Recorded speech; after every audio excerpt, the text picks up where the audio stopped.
This is TWIS. This Week in Science, episode number 4. Four. Starting over. This is TWIS. This Week in Science, episode number 501, recorded on February 11th, 2015. TWIS hearts you. Hey everyone, I am Dr. Kiki, and today on This Week in Science, we're going to fill your head with the core of the core, bloodiness, and boxes for cats. But first... Disclaimer, disclaimer, disclaimer. I shot an arrow into the air. It fell to earth I knew not where. For so swiftly it flew, the sight could not follow it in its flight. Words of Henry Wadsworth Longfellow over 100 years ago. Today, a 22-story tall rocket shot into the air from Cape Canaveral. The Falcon 9 sending supplies and late Christmas gifts to the International Space Station, as well as deploying the Deep Space Climate Observatory Discover, which, among other things, will be taking Earth selfies every few hours once it is in place. While this mission alone is an impressive feat carried out by a private company, SpaceX, another major portion of the mission had to be abandoned. They intended to catch the arrow when it landed, the first stage booster rockets anyhow, paving the way for cheaper rocket launches in the future. 3-story waves on the landing platform at sea prevented that from happening this time. But there has never been a sea so rough that it could stop This Week in Science. Coming up next. Maybe. I've got the spinning rainbow of doom on my laptop. Everybody dance now, and we dance. We dance like sprockets. And we dance now. Seriously, it's like this little spinning rainbow of doom. We're just going to pretend that there was a bunch of music. This Week in Science! This Week in Science! That's right. This week. Science. Good science to you, Kirsten and Blair. Good science to you, Justin and Blair, and welcome to everyone out there to episode 501. That's right, we didn't just stop at 500. We're going to keep this show going, technical faults and all. Thank you, everyone, for joining us once again for another episode of Science Talk. Do you guys know what today is? It's a special holiday. Today is February 11th. It's Twisentine's Day. Aww. I like the co-opting of just about every and any holiday with the TWIS name, so this is good. Yeah. Thanks, Blair. I like it. Oh my goodness. Is everyone ready for a good show? I think we've got a whole bunch of stuff out there. Stoked! With love is in the air, but, we don't need to talk about that. I've got some core news. It's really about, inner core. Not the outer core, the inner core. It's the core. Also some dark matters, maybe even dark matters of a heart. And child bee labor. That's what I got. Justin, what do you have? I've got a not-so-bloody past, bloody Pests. I have driving stoned, and another blood story. I have three... Do I have 3 blood stories? I do. How appropriate. It's perfectly themed up for Twisentine's Day. Blair, what do you have? I have the cuddliest, wuddliest animal stories this week. I have cat cuddles, I have crocodile cuddles, I have cockroach cuddles, and I have a valentine from space. Nice. I don't know about cuddly cockroaches, but I'm waiting to hear about that story for sure. But in the meantime, we have other science to get to. You ready to get down and dirty with the science? Yeah. The core issue that I wanted to talk about today has to do with Earth's heart, the core of our planet. Geologists have been using earthquakes, the love tremors of our planet, to investigate the interior of our planet for some time. They can use earthquakes and use the reflected reverberations from those earthquakes, depending on where they are, and the echoes of those earthquakes, aftershocks, the vibrations take off of different parts of the interior of the planet to be able to get an idea of what the inside of the planet looks like. And so we've been using this kind of seismic radar technology to be able to figure out, what is the crust like, the mantle, and the core. And so for a really long time, we've been like, all right, we've got an iron core. We know there's something super dense, and it makes sense. We've got all this pressure pushing the densest elements to the core of our planet. But in this new study, there's the first time Chinese researchers have determined, using this earthquake seismology method, that there is a core in the core. What? Yeah, there's an inner core, and then there's an outer inner core. So we've got an inner and an outer inner. And the reason that this is interesting is that, okay, it's all iron. They're pretty sure that everything down, it's an iron core. But what they're interested in is the fact that there are different properties and dynamics to the different layers. So you've got the outer inner core, which has all of the iron crystals lined up in a north-south orientation, which is interesting from, the magnetosphere kind of perspective. But the inner core is lined up east to west. So the crystals are lined up, their lattice is lined up in a different conformation. And they think it might actually be a completely different crystalline structure for the iron. So this indicates that our planet might have had a slightly different history than we think, or there is maybe a different story to tell about our planet and its inner workings. The heart of our planet. It's hot, it's heavy, and it's a little complicated. Earth. It's complicated. Earth. It's complicated. Earth. Right. To the core. And fun fact, the inner core of the Earth is approximately the same temperature as the surface of the sun. The surface of the sun isn't all that hot, is it? I mean, it's hot, but it's not as hot as like the outer corona. Bring sunscreen, because right? Perspective, people. I mean, it's perspective. Not that hot. it's only as hot as the surface of the sun. I mean, what's that? Yeah, it's the surface of the sun. All right. Well, what I think is really interesting about this whole story is the method that they've been using. It's an old method. It's been used for a while, but it's just neat that we can, if there is a tremor or something at a certain location near the crust of the planet, that like a bell or like ripples on a pond, those vibrations, the waves then travel through the planet and they change their direction and their speed based on what they run into and the density of the substance that they're passing through, the liquid they're passing through. So just such an interesting idea to being able to, we look out into space and we're using these vibrations to look into our planet. Another study that I thought was fabulously interesting, a couple of studies actually this last week related to dark matter in our galaxy. Some researchers following up on research from 2009 where they reported on an idea that there might be a mystery galaxy orbiting the Milky Way galaxy.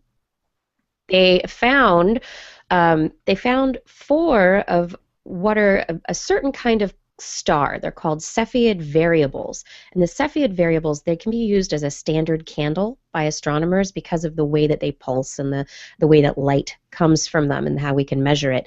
And so they were able to use these, they found four of them along the plane of the Milky Way galaxy, and they were being tugged in a way that was not normal for how everything should be moving in the Milky Way galaxy. And this was predicted by the researchers led by a researcher named Chakrabarty from Rochester Institute of Technology. They've published this in the archive.org preprint journal. And the interesting thing is, based on the movements of these little standard candles that shouldn't be changing all that much, they have determined that there is very likely a dark matter galaxy orbiting, a dwarf dark matter galaxy, mind you, but a dark matter galaxy orbiting our Milky Way galaxy. Yeah. So the stars they look at, Chakrabarty says these young stars are likely the signature of this predicted galaxy. They can't be part of our galaxy because the disk of the Milky Way terminates at 48,000 light years. And the discovery shows that our method of finding the location of dark matter-dominated dwarf galaxies works. It may help us ultimately understand what dark matter is made up of. It also shows that Newton's theory of gravity can be used out to the farthest reaches of a galaxy, and that there is no need to modify our theory of gravity, which is interesting. And then a little bit more recently, February 9th, there was another study related to dark matter, where instead of looking out, researchers at the Department of Physics of Stockholm University, they looked at the movement of stars and gas in the Milky Way galaxy. And they said, they modeled it, and they said, okay, if everything that it is in our galaxy is light, is visible, then it's either light emitting or we can see it. This should, according to our model of the galaxy should move this particular way.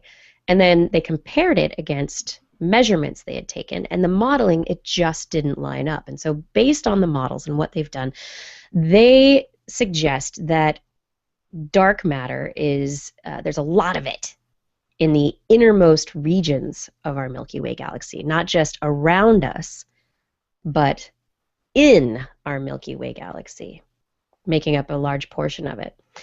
And so the heart of the Milky Way is a very dark matter. I'm feeling very punny today. I'm sorry, but it's interesting. So understanding how much of our own galaxy is made up of things like dark matter, how it's influenced by dwarf dark matter galaxies around us, things we can't see, but we feel the effects of, that is going to be really important for our understanding of just how it all works, right? The structure and evolution of the galaxy, how that all came to be. Yeah. The dark matter thing's very interesting because I feel like sometimes it's just scientists trying to find some sort of constant to make their equations work. They're like, well, it's supposed to go like this, but it's not working, so let's just add this extra thing that we don't know what it is. Oh, look, it works now. Yeah. But there's so much of it. Yeah. It's so dominant that it's not just a fudge factor. Oh, of course it's not, but it just... Oh, unless it is. It's definitely... I don't think it is, but it's definitely... It is convenient in the way that it kind of it fixes that fudge factor. It allows these things to work that should work that don't without it. Right. So and again, you can't. This is sort of what we've been saying all along, though. It is a placeholder. It is a placeholder for an unknown actor in the universe, and we'll either discover that there is some form of matter that we haven't been able to, visibly detect or detect in anywhere along the spectrum, or we'll discover that physics is a little different in some ways. But there is a missing factor. There's something that is not in the calculation that's throwing things off. The fact that we can adjust for it and factor it in and know how much of an influence it should have to adjust our current view is going to help us find it and help us track it down, whatever the anomaly may be. But right now, you're right. It's still it is currently a fudge factor placeholder sort of a scenario that could be explained by this, but might not ultimately be. Right. Yeah.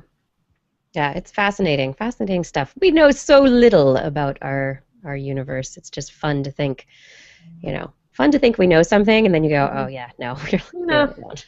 We really don't. All right, everyone, this is This Week in Science. Justin, what you got? Okay, so our ancestors, right? Hunting, gathering, bloody, blood-filled bloodbath of a past. We had to get over this, get out of our animal nature to make it into the modern world. Correct? Yeah, sure. I mean, yeah, okay. One would think. Survival! Survival! This is quite an interesting study. This is researchers. What I would bring an uninteresting story. Yeah. Here's a really uninteresting story that I thought I would bore you with, because I found it completely worthless and a waste of time. This is research from Plymouth University School of Biomedical and Healthcare Sciences. They're leading an international team investigating viruses that enter our DNA through our ancestors, right? So this is retroviruses. This is some ancestor in the past got a virus in the bloodstream, and it's incorporated itself in some form into our DNA so that it doesn't do anything, but it's there. We can see it's sort of an imprint. It's like it wrote its name. Yeah. Like, retro virus blah blah blah was here. It's still, there's a trace we can see when this thing existed within an ancestor. So what they've done is really kind of fascinating sort of studies. They've looked at 39 mammalian species, including chimpanzees, dolphins, giant pandas. They compared them to humans in terms of who's got the most retroviruses. And it turns out we rank exceedingly low. We have much less even than chimpanzees or anything else. We are on like the bottom of the list in terms of having retroviruses. And what this could indicate, because the way you get a virus typically is through blood-borne contact, right? So the more savage, the more bloody your history throughout the ancestry, the more and more of these retroviruses you should have collected in the modern age. You should have a sort of a list of what you've encountered. History, your priors, if you will, would be on that. And us having so few means that the human ancestry probably had a very unbloody past. Possibly how we managed to survive to this degree for so long is that we avoided real trouble. We avoided a lot of that close combat contact with other species throughout the millions of years of our evolution. Except I see. Oh, go ahead. Except for what? Recent history. We've collected a bunch very recently, in like the last 100 or a couple thousand years or so. We've created what more mimics the animal kingdom in terms of collecting viruses and having retroviruses. But beyond that, going back further, it was millions of years where we collected very few. Yeah, just trying to think about our ancestry, and we're more, we are mammals. We've come from those little small, probably prey species mammals that at one point in time were running and hiding and trying not to get caught, and then we have a story of our history that we were scavengers and not predators. And so if we're not predators, we would not have been likely to be on the warpath, fighting, getting super bloody. And as scavengers, we would have been like in and out. You get in, you wait till all the big predators have gone away, and then you get the last of the meat, whatever's left. So no, that's an interesting idea. What is the time span of this? How many thousands of years are we talking about of humans? No, actually, we're talking millions of years. Millions. Okay. Yeah, according to this, humans 30 are million. unusual in that we have not acquired any new types of retroviruses into the DNA over about a 30 million year span.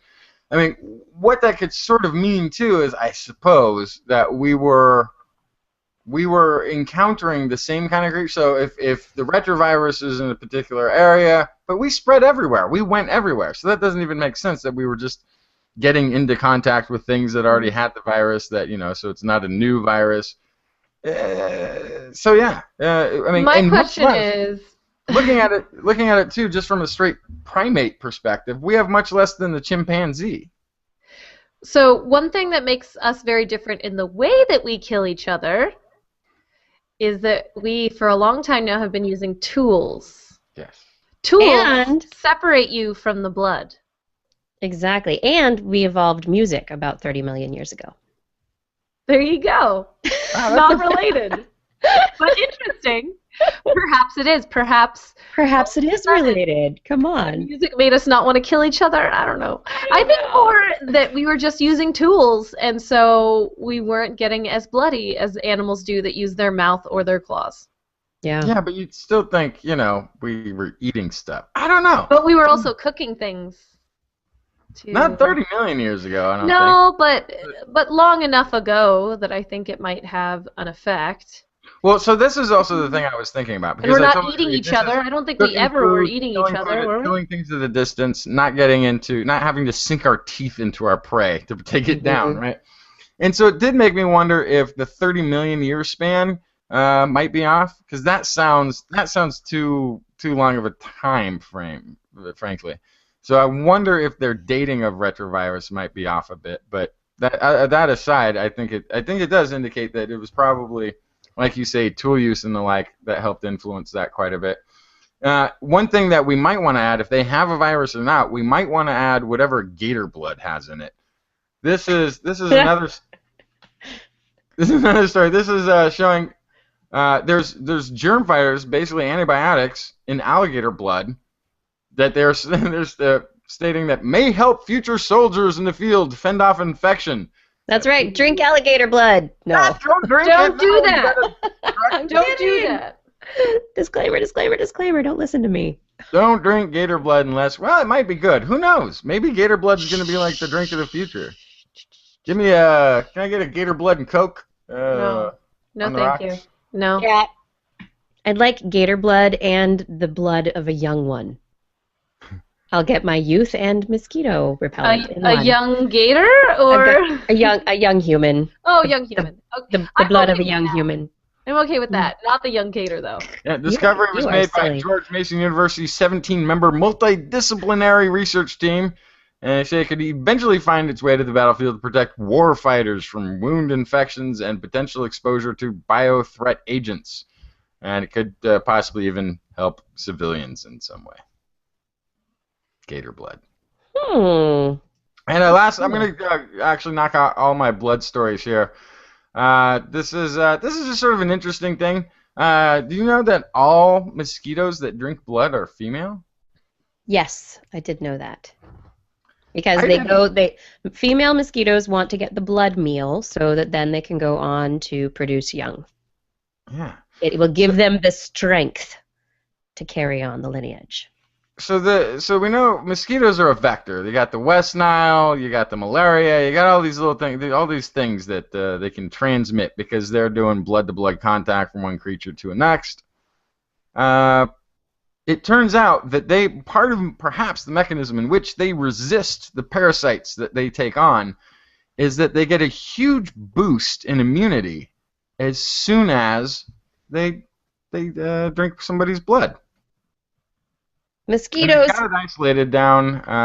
Oh, interesting. You never think, we think about the parasites and the things that are affecting our own immune systems, but you don't think about how our blood could be affecting the mosquito and that they would have an immune system that would be responding to it. Yeah. Interesting. Yeah, and the females have, what is it? It's a leucine-rich repeat immune protein.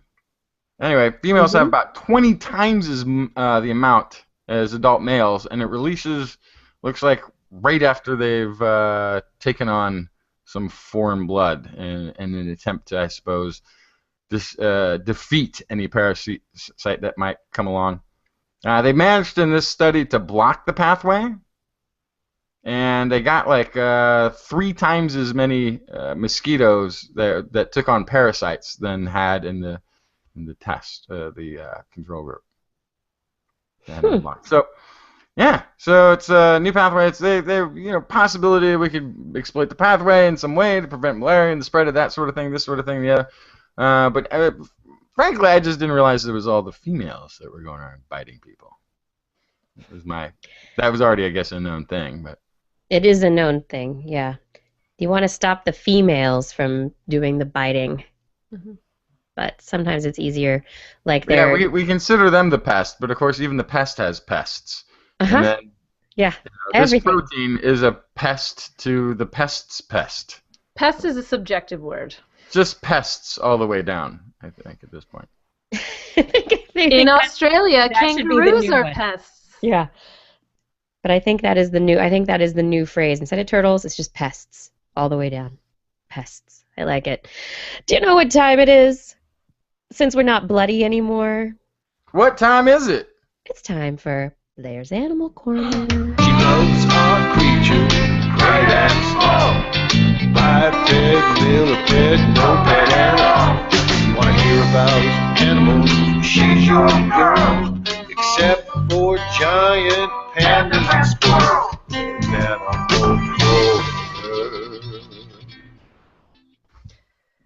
So you guys might have thought that I would have brought some delectable, intense, invertebrate loving stories this week, Yeah?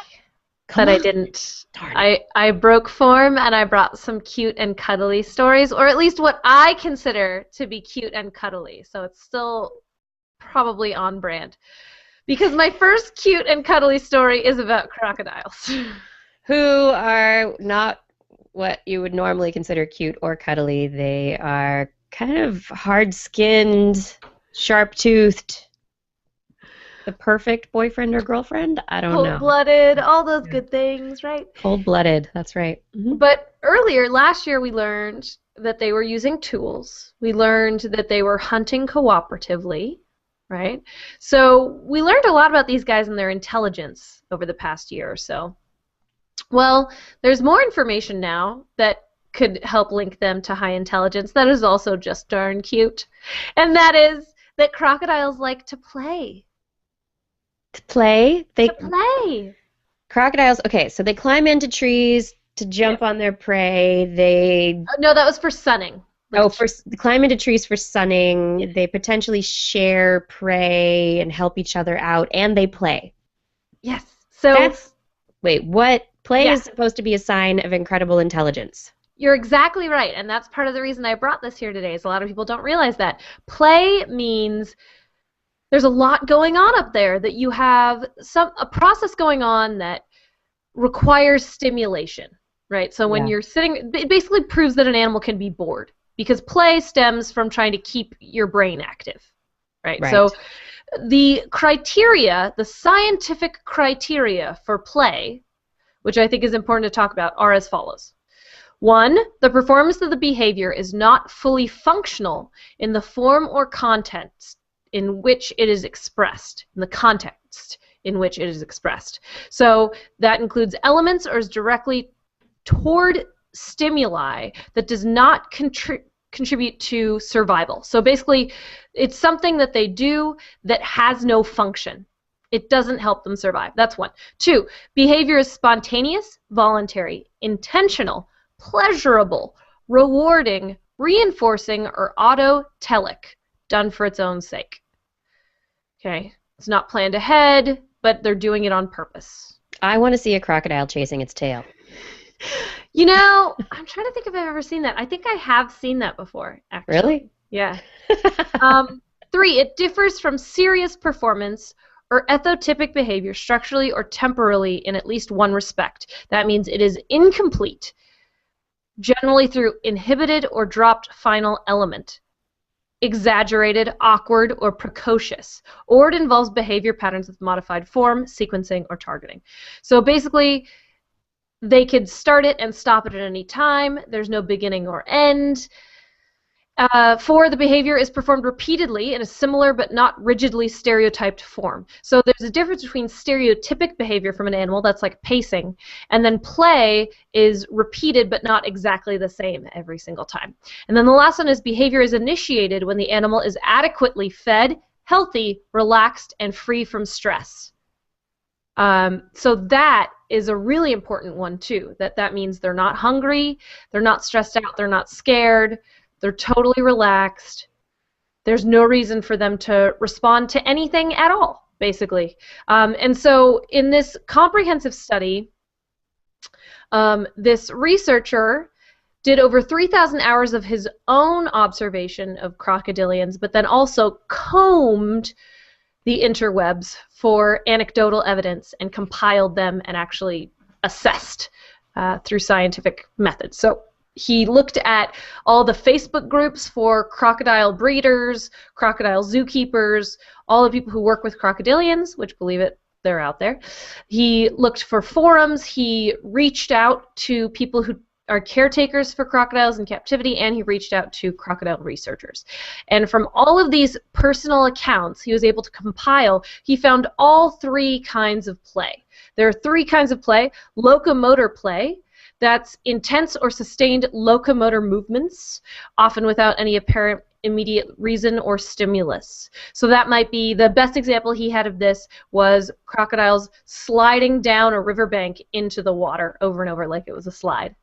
Oh my gosh. Yeah, so they did this, but this was the least commonly found, probably because they're cold-blooded animals, so they have stores of energy that they could potentially use up, or they could potentially store. So they don't want to do anything for play that requires a lot of metabolic energy, right? Right. So the other two are object play, which is just what it sounds like, playing with toys, which crocodiles do, and in most zoos and crocodile farms and alligator farms and all of the crocodilians, these guys will be provided with toys because they will play with them. If it's, a toy could be a ball or a stick, or it could be a leaky faucet or a hose, maybe an arm.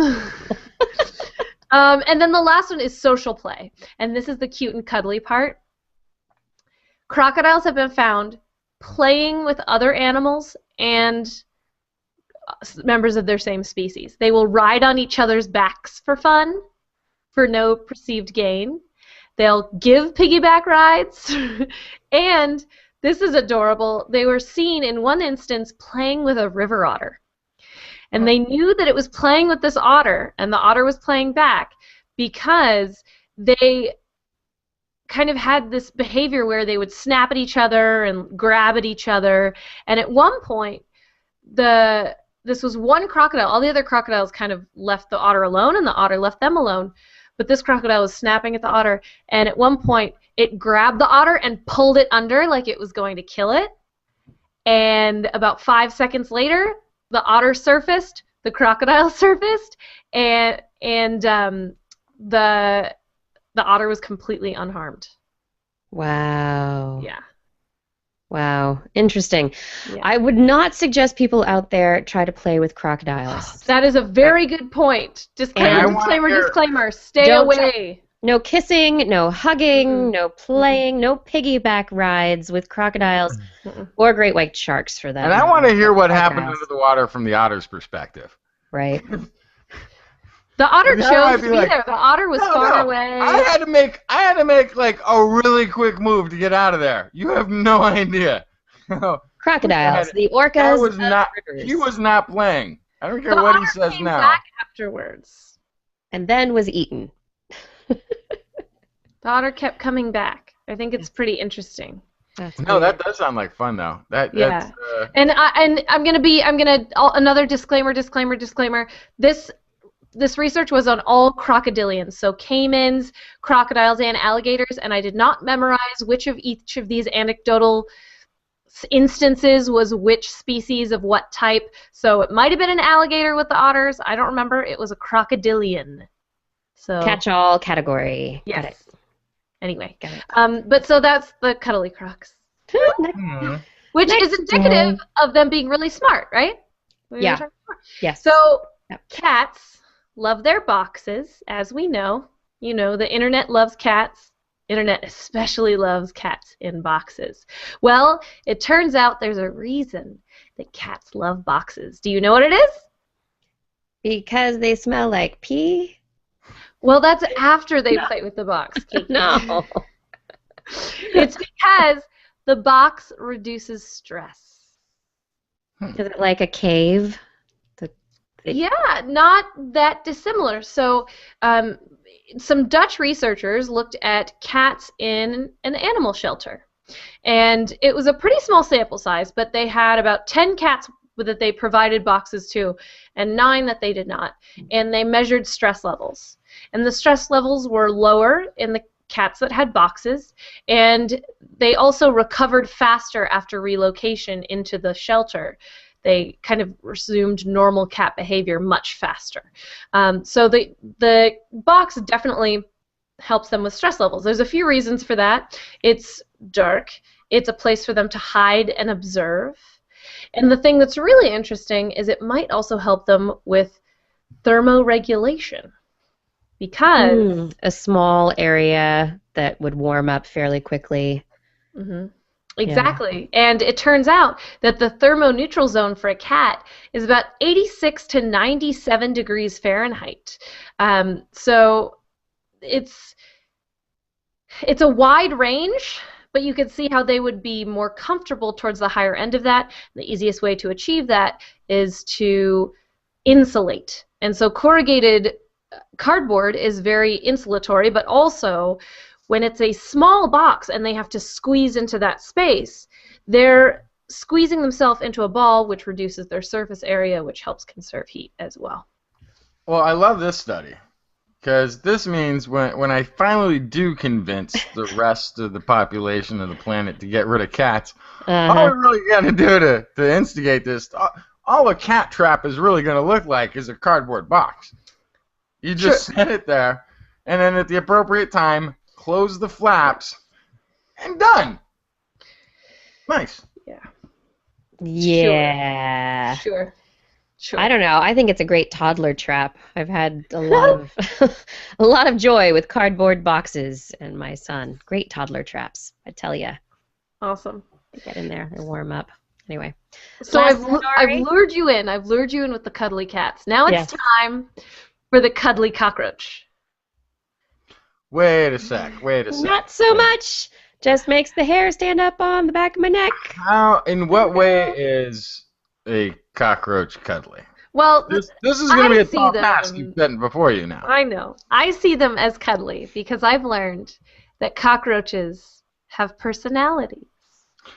What? Yeah, they're just like you and me, guys. They have personalities.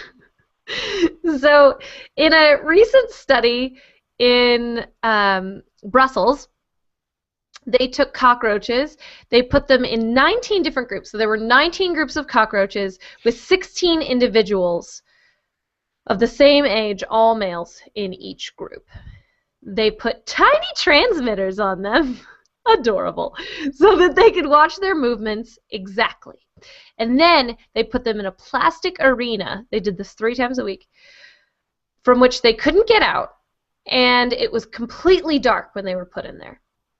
Above the arena, they put several discs so that it would make large shadows on the arena. And then they turned on the lights, kind of like in your kitchen.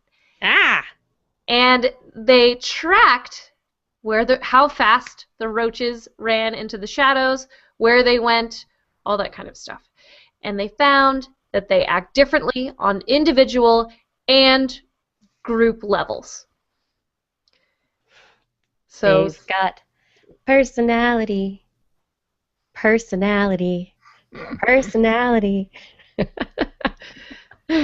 Now I'm just picturing a cockroach with like a top hat. Right? Little cane, doing a little dance. Little soft shoe. There you go. Yeah. Some of the cockroaches, when they were alone, would scurry to hide as soon as the light was turned on. Others, they would dawdle, or they would just ignore, and they would just hang out in the light. They didn't really care. They also found that some of them took longer to work up the nerve to venture back out into the light after they ran into the shadows, and some never left the shadows after they ran in. And then on top of that, they found that individual behavior affected group behavior. So the groups behavior was different depending on the individuals. They responded to each other differently. And so there is a wide range of cockroach personalities. And so that means they're a lot smarter than we thought too. And that there's a lot more to know about these guys. They're not just all kind of these exact clones of these animals that'll be here forever. And so they found this winning strategy and they all act the same way, which is what I would assume. Since they're so good at survival, I would assume that they all kind of had the same strategy, but they don't. They all have these different personalities. Well, actually, and then doesn't that make you think then, now, knowing this, that having different strategies for survival is more of a benefit than all having a winning, or the same strategy? Absolutely. It seems like they succumb to peer pressure too. Like, oh, okay, well, he didn't run away. Maybe I should hang out a little longer. Oh, maybe I don't need to run. He didn't run at all. I'll just hang out here a little bit longer at least. It seems like there is a little peer pressure, a little groupthink. The next thing I would want to see, and this would cause some some cockroach deaths. So I don't know how happy this would be. But if different cockroaches had varying levels of success depending on their strategy, would the cockroaches that watched a cockroach that hung out in the light get stepped on, for example, would they run to the shadows faster next time? Right. Would they learn, or would they become frightened the way that, say, a mouse or a rat would? I don't know if they would see their friends get an electric shock. This may be an urban legend that I'm about to spit out here. Probably is. I have heard that when if you did stomp on a cockroach, that the stomping on a cockroach emits a scent somehow that is an aphrodisiac to other cockroaches, and they immediately begin mating. Well, maybe not immediately. I'm going to look into this during the break. It's kind of like a turn-on. It's kind of the weird. I know, what would you say? An aphrodisiac. What's an aphrodisiac? The candlelight dinner. The oysters. The oysters. The second glass of wine. Right? All of these things add up to a human, but in the cockroach world, one of their own gets squished, and the others are like, ooh, suddenly I'm in the mood. Which would be, if you think about it, a fantastic survival instinct. Very possibly, that would be a fantastic survival instinct. I have never heard anything about anything related to this previously. I'm going to look at a break. Yeah, never heard anything related to this. And I was just thinking, though, that this whole personality thing, it's not, that just having these multiple strategies. We've heard that spiders have different personalities. This just goes to underscore the fact that what we consider personality is that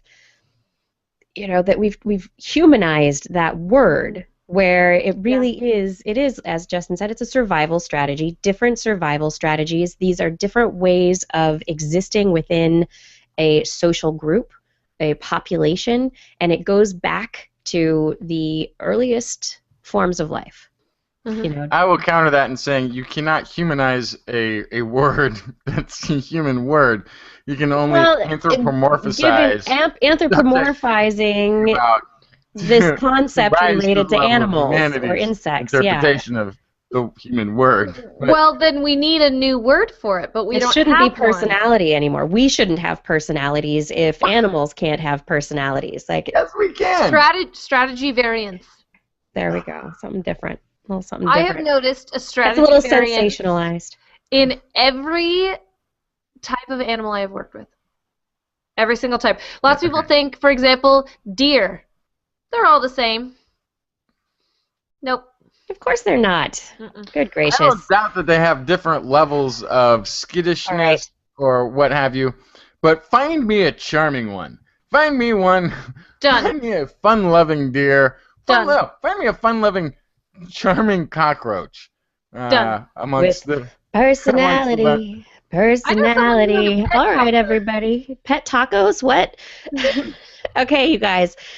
This first half of the show has gone on much too long. It is time for us to take a break, and we will be back with more This Week in Science in just a few moments. Please stay tuned for so much more.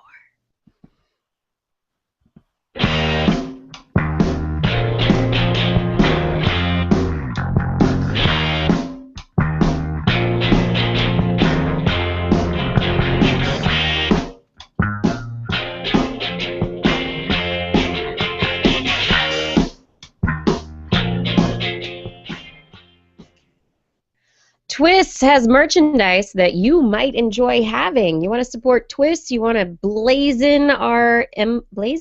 emblazon our logo all over yourself? Well, you can do that. Go to our Zazzle store. If you go to twis.org, there's a link up at the top of the page. It says Zazzle, Z-A-Z-Z-L-E, store, Zazzle store. Click on it. Hats, shirts, mugs, stamps, tote bags, lots of cool stuff. TWIS. Support us that way.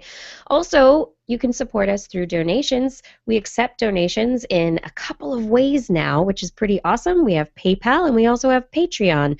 If you go to our website, twis.org, there are links for both. PayPal buttons all over the place that are very easy to find. And the Patreon link is pretty much on every page. I try to put it on there everywhere when I can. Patreon, patreon.com/thisweekinscience if you want to know the direct link. Patreon's kind of like a Kickstarter for media, so you can support us at your chosen level for as long as you want, and you get little gifts in return from us. It's a really, really neat system.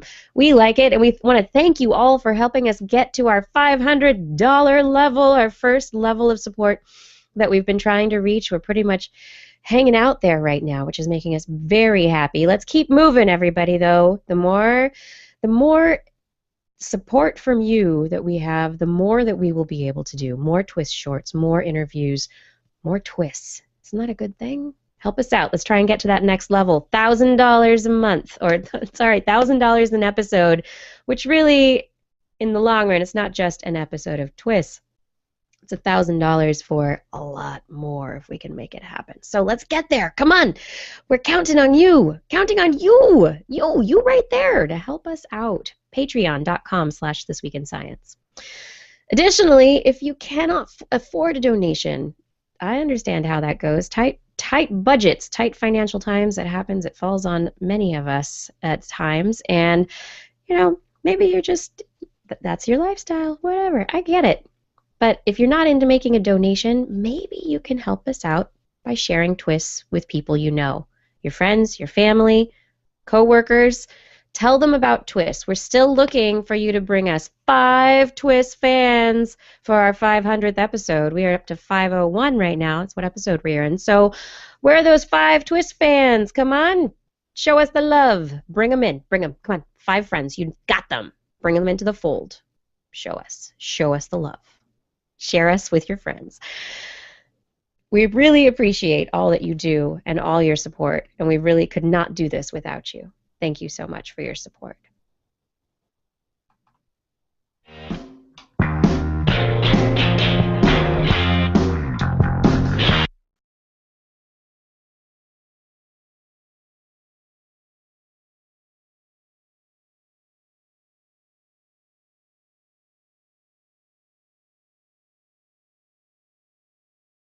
Can't explain the things you heard with more than intuition.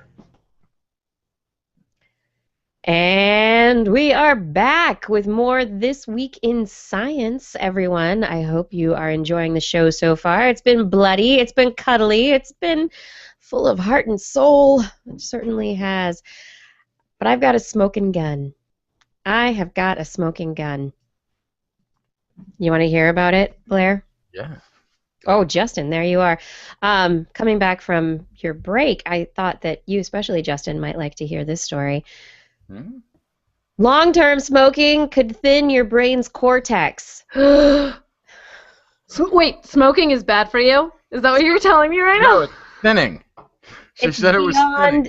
beyond That was just thinning. lung disease, respiratory issues, potentially death, whatever. Researchers at Montreal Neurological Institute at McGill University and the University of Edinburgh have evidence from MRI scans of smokers and non-smokers, male and female. They had current smokers, ex-smokers involved in the smoker, non-smoker group. And the MRIs, they found that, I'm going to quote here, "We found that current and ex-smokers had, at age 73, many areas of thinner brain cortex than those that never smoked." Subjects who stopped smoking seemed to partially recover their cortical thickness for each year without smoking. So smoking affects your brain. Is it because you're inhaling smoke? Is it you're limiting oxygen? Is it something to do with the nicotine? We don't know. But this is, and I will admit, is correlational. These are smokers, non-smokers that they put in an MRI machine. There could be some other confounding factor, but it's interesting all the same. A thinner brain cortex, your cortex is involved in cognitive processes, thought, consciousness, reflection, all that kind of stuff. A thinner cortex is associated with cognitive decline. So as you get older, those processes, they might go down, might go down a little bit. But I've got some good news here. You could meditate on it. If you're interested in the meditation thing. Meditation, according to another MRI study, this one occurring at UCLA, researchers found that meditation appears to help preserve the brain's gray matter, and that's the part of the brain that contains neurons. Earlier work suggested that there was less white matter loss. But now it appears meditation also, and white matter is like the axons, it's fatty myelin-wrapped nerve cells.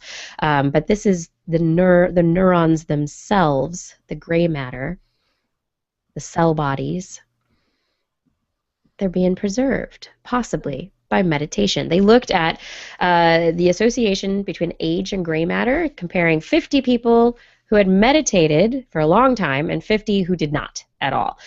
And both groups did show a loss of gray matter as you age. And as for the smoking study, there is a loss in cortical thickness very often as you age anyway.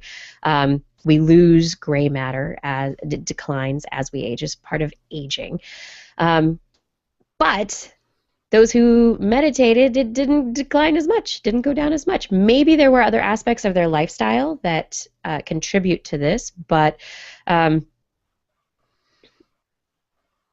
it's just an interesting finding. Meditation. And this wasn't just if you were a smoker. This was across the board. This study of meditation had nothing to do with smoking. Had nothing to do with it. So it was just meditating. All right, so I should get back to meditation. Is what you're saying. Right, and if you smoke, maybe you should meditate. Maybe you'll be like helping yourself out. Trade-off. Yeah, I don't know. But if you don't do either, and maybe you also, I don't know, maybe you don't get really, really great sleep. You know, sleep is another bad thing for aging. It's not good. Like, you get inflammatory stuff. Researchers published in PNAS, the Proceedings of the National Academy of Sciences, this last week, that that compounds involved in metabolism are measurably depleted in the blood of people and rats that are sleep deprived. So these metabolites, oxalic acid, it's a byproduct of normal metabolism, and diacylglycerol, 36,3, it plays a role in energy storage, dropped precipitously in both species. It's not so good. Your metabolism's messed up if you're not sleeping. It's a sign, but it could be giving an idea of some mechanisms for how things happen. But if you're not getting enough sleep at night, other research suggests a short nap can help you out, and it can bolster your immune system. They looked at men who they had in a sleep study where they let them sleep 8 hours one night, and then the next night they only let them sleep 2 hours. And then they let them have naps afterwards. Some of them got naps and others didn't. And those who had 2 30-minute naps after having only 2 hours of sleep the night before, it reinvigorated their immune systems and got them, they had more normal levels of stress hormones, and also their interleukins, antiviral proteins, were better. The levels were down compared to men who did not have any naps. So for men at What least, kind of nap? How long of a nap? 30 minutes, a 30 cat nap, a minutes. power nap, Power nap. which I am incapable of doing. But anyway. I recently read a scientific article about the different kinds of naps and the benefits that they have, and I would suggest it to people. You can kind of Google types of naps. But there's the power nap, which is 20 to 30 minutes, and I thought it was really funny, the NASA nap, which is 35.4 minutes, I think. That's interesting. Yeah.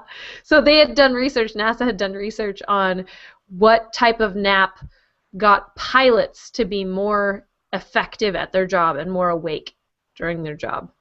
And they found that it was this 35.4-minute long nap. 35.4 minutes. I'm okay. I think. I'm going to look it up. I still won't be able to do that one. Okay. No. It's very difficult. I know. I have trouble with it, too. I like the hour-and-a-half nap or 3-hour nap or just sleeping for 10 hours. Just sleeping for 10 hours is very nice. Yeah. Anyway, so all these stories all together, if you love somebody, take care of yourself. Meditate. Maybe don't smoke. Stick around, get some good sleep. Or if you don't get good sleep, take a nap. Get it all together so you can be around for a while and in top cognitive shape. Justin, tell me a story. Okay. So, a number of states in the Union have legalized, to some degree, marijuana. True. And now one of the tough tasks for law enforcement is how do you assess somebody's state while driving? How do you test for it? How do you prevent stoned driving? Well, this is from the National Highway and Traffic Safety Administration. They did the risk assessment, drugs, alcohol, crash risks, and it produced some pretty interesting results here. This is, and depending on, and it's broken down many different ways within this, but the basic thing that I'm taking away from this, looking over the numbers, one is interesting. No alcohol is considered a one unadjusted risk, right? It's a 1-to-1 ratio. Haven't consumed any alcohol to somebody else who hasn't consumed any alcohol has a 1-to-1 risk factor of getting into an accident. So it's just the normal, whatever the chances are somebody's going to get into an accident. If you go to 0.01 blood alcohol level, your chance of getting into an accident drops in half. Wait, what? Yes. Now, 0.01, though. It's a very, very small blood alcohol level. This is maybe cough medicine. This is you, because I think one beer is going to give you about 0.3, somewhere in there, 0.2 to 0.3, or excuse me, 0.03 blood alcohol level. 0.02, you only had an 80% chance of getting into an accident versus the 100, or it was 0.82 versus the 1. So you had less of a chance. Gets to 0.3, it starts to tick up. When you get up right before the legal limit for drinking alcohol, you're at 3 times the chance of getting into an accident. You're still legal, but you have 3 times the chance of getting into an accident. The point where the 0.08, where at least in California they're going to give you the DUI, you're 4 times as likely. If you keep on going and you've doubled that and you're a 0.16, which it's not that hard to blow, you are now 11 times more likely to get into an accident. And if you push that up to the 0.2 level, you're 25 times more likely to get into an accident. And one of the interesting things on this that I'm finding is that when they're talking about marijuana-related accidents and the like, there isn't a threshold for how much consumption. This is the problem. We don't have a test for most drugs. Like, how under the influence of this are you? But the marijuana, it's pretty much negligible from the sober driver. Pretty much negligible. If you're on antidepressants, it's kind of like having the 0.02 alcohol. You're 80%, 90%. You're a little bit less likely to get into an accident under antidepressants. And most stimulants will give you less of a chance to be in an accident.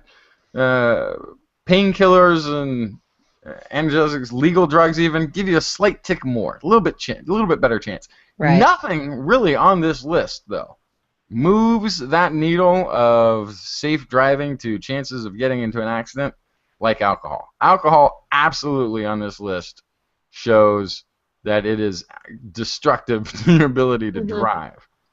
But a little bit of a sigh of release, even in the one that shows the worst odds for THC driving, marijuana driving. It's 1.25, which isn't nearly, that would still be well below the legal limit in alcohol for the risk of an intoxicated driver. But again, there is yet not a test that shows how much influence or how much you've taken in this to factor in, as we do with alcohol. So. That's really interesting. That's the interesting part here. It's that maybe there should be some kind of a consumption or constant blood concentration scale. What can we measure in the blood? Currently the THC tests that they have are pass-fail. Mm-hmm. It's yes or no. It doesn't give. And also, and I have to throw this in because it's not anywhere in this literature that I'm seeing on this study from the National Highway Traffic Safety Administration. That yes no, that binary sort of feedback from the marijuana test could be related to sober drivers, because you can test positive for something that you did days ago. So part of what I wonder in this is how many currently sober drivers are factoring into these numbers and giving the result of Making it's only a slight accident increase. Yeah. So having done it days ago, I had some drinks 3 days ago, and then I got into the accident. Nobody would go, aha, alcohol. You were drinking 3 days ago, and therefore the accident. So this is the big conundrum. How do you do a fair test?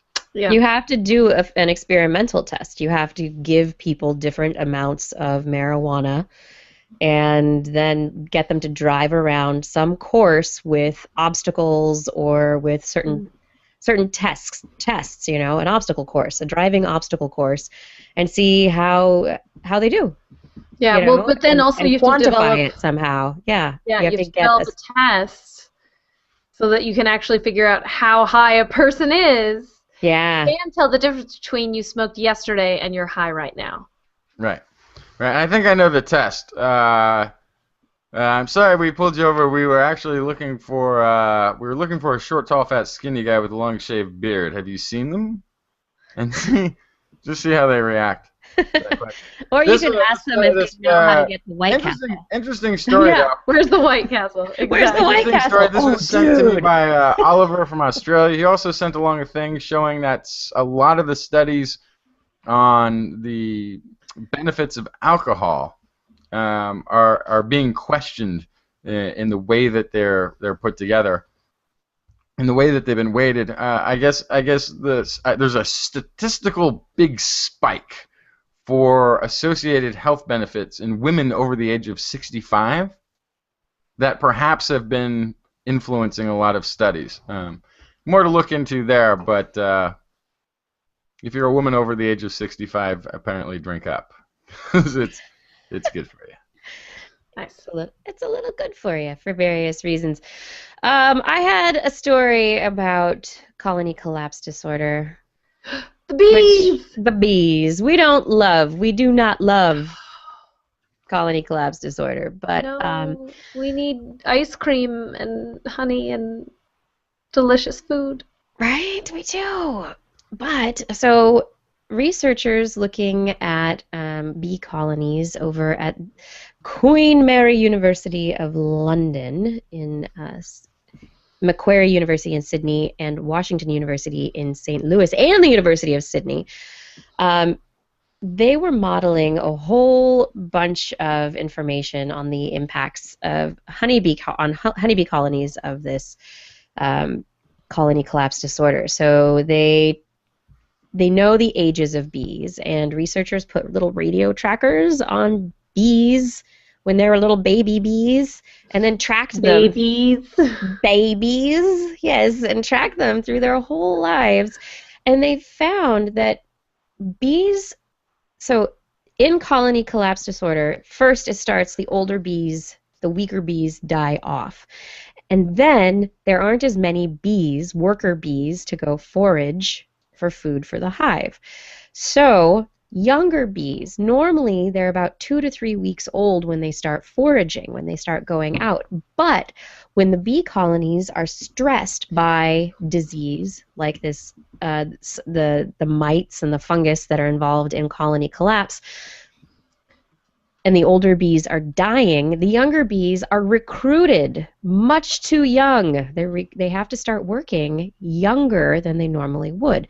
And so as a result, they don't live as long as they should. And they also don't make as many foraging flights or as successful. They're not as efficient or successful as bees that start older in their life cycle. So this could be a confounding factor, a compounding factor to the colony collapse, where you first start out with weaker, older bees succumbing, and then older bees just starting to die, younger bees having to be recruited into working child bee labor, and then they die, and then you have a collapsed colony. You got Those nothing. poor babies out on the street getting lost, trying to find some pollen. They're just not ready. Oh, they're not not ready. Don't They send need to them go to out school. yet. That's right. Bee school. You need to learn how to be a bee. That's right. That's But you right. have to go be a bee. Go be a bee. So anyway, when bees begin foraging could be an indication of the health of a hive and how well it's doing, if bees are starting to forage at the right age or if they're not. And then I found another study that I thought was really cool. It's a rocket robot octopus. What? Oh, I'm sorry, what? A rocket robot octopus, or an octopus-based rocket robot. Rocktopus? A Roctopus. That's right. I need that on a t-shirt tomorrow. Got my Roctopus robot. Ding, ding, ding, ding, ding. Anyway, this Roctopus robot, it's based on the propulsion of octopuses and squid, and the way that they use their tentacles behind them to push air out. They get air in their bladder, and they push themselves forward. It's like a bagpipe. Yeah. So we have this video of this balloon rocket that has been created by MIT students, scientists, and it's a pretty fun video. So you off on the side of the screen, there's a kind of squid-shaped, submarine-y looking inflated rocket, and as it is let go, it shoots across the screen, and you'll see it kind of push in the way that an octopus pushes forward.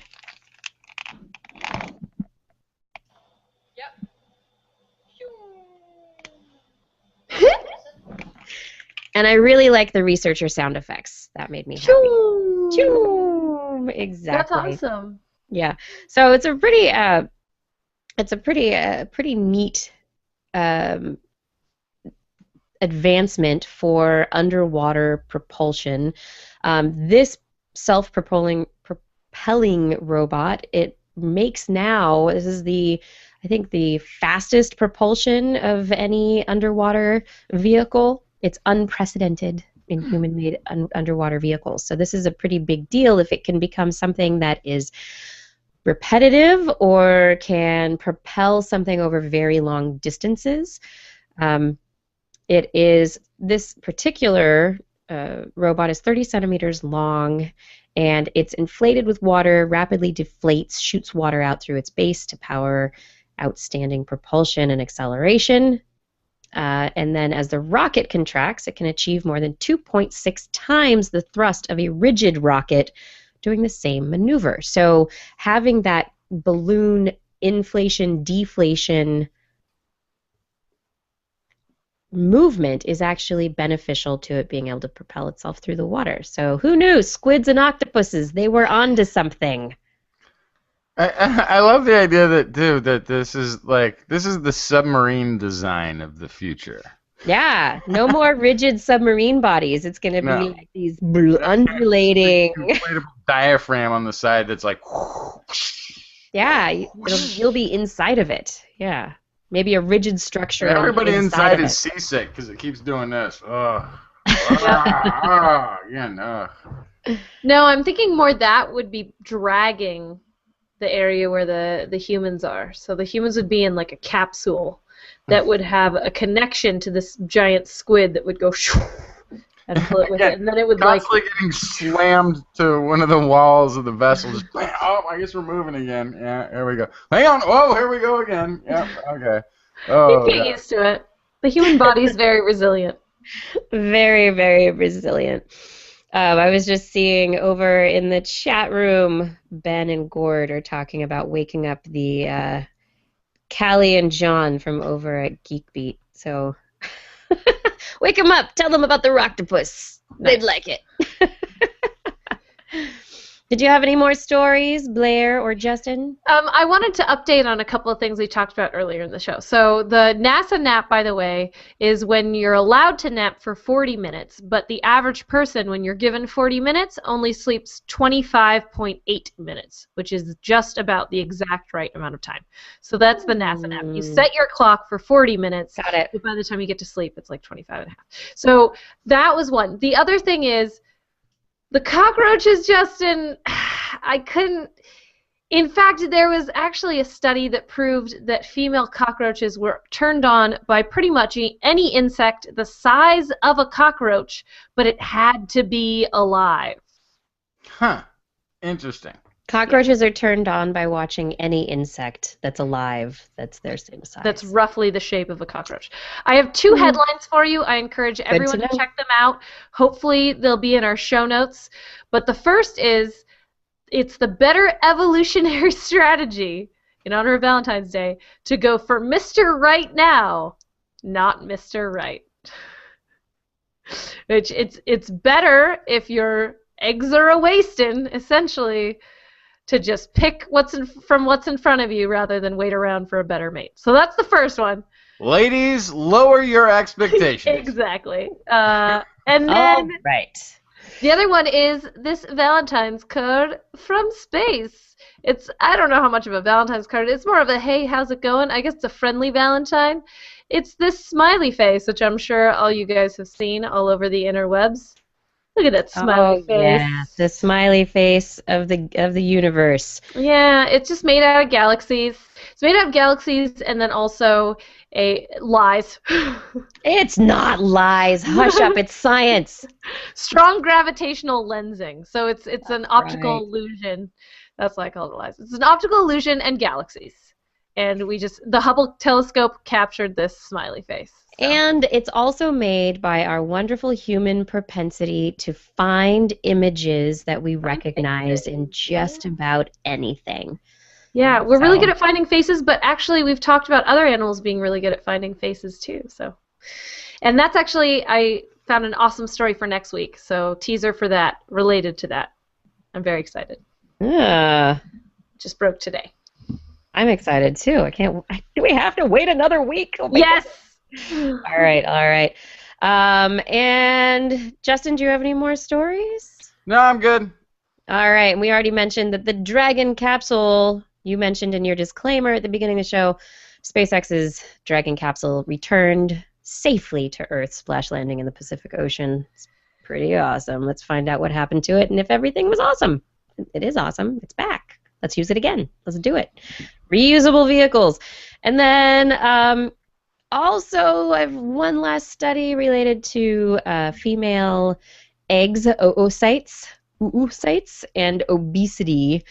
The Basic obesity. the obesity that study in mice finds that eggs from obese mothers have mitochondrial defects, that obesity damages females developing oocytes before they're even fertilized. So the metabolism, the metabolic effects of being overweight, being obese, and we're talking about morbid obesity here, result in changes to the body that affect the oocytes that have far-reaching effects on your offspring. So resulting offspring have fewer mitochondria than controls in liver and kidney tissue. Researchers say we now have information that health prior to conception is affecting the nutritional environment of the ovary, that it's affecting the nutritional environment of the egg, and that signals are stored in that egg before it's even fertilized, and those get carried on into the embryo and are now showing into the offspring. And researchers used a strain of female mice that have been genetically modified to be obese, and they're called the blobby strain. The blobby strain of mice, because I guess they are blobby? I don't know. What is going on there? They have a mutation that causes them to overeat and become obese. They just don't stop eating. And so obese and controlled females were injected with stress inhibitors and or endoplasmic reticulum stress inhibitors or a placebo. And then they tested the eggs for various health measures focusing on the mitochondria, because that's what they know is damaged in the offspring. And looking at the oocytes and the fetuses, they found that oocytes from the obese mothers had normal numbers of mitochondria, and then the electrical potential across the membranes of the organelles was abnormally low. So there's something affecting the way the mitochondria can work. And then the fetuses that come from those oocytes were heavier than those from controls and showed reduced numbers of mitochondria compared to the offspring of eggs from the control mice. So there's something interesting in the endoplasmic reticulum, or in the membrane of the mitochondria, and then with the endoplasmic reticulum stress inhibitors, they reversed all those effects. So giving the ER inhibitor to the obese mother mice, they were totally fine. So mediating the ER stress response had a profound change on the oocyte physiology and changed how the offspring came out. So it's interesting that this is happening in the offspring. We see it's happening in the offspring. The mitochondria are affected, that metabolism of the mother is carried on in this way through the oocyte functionality to the offspring's health, but that in mice, they were able to reverse it. So there could be some good love coming from that in the future. We'll see. Or we're just going to be really good at fixing mice. I don't know. All right. Is it time for us to finish this show? Yes. Yeah. I Okay. think we're there. Are we there? I think we're there. It's time. It is time for me to log into Patreon so that I can actually read the names, because this is the one thing that I always forget to do. The last thing on my page, and I forget to load it. All right, here we go.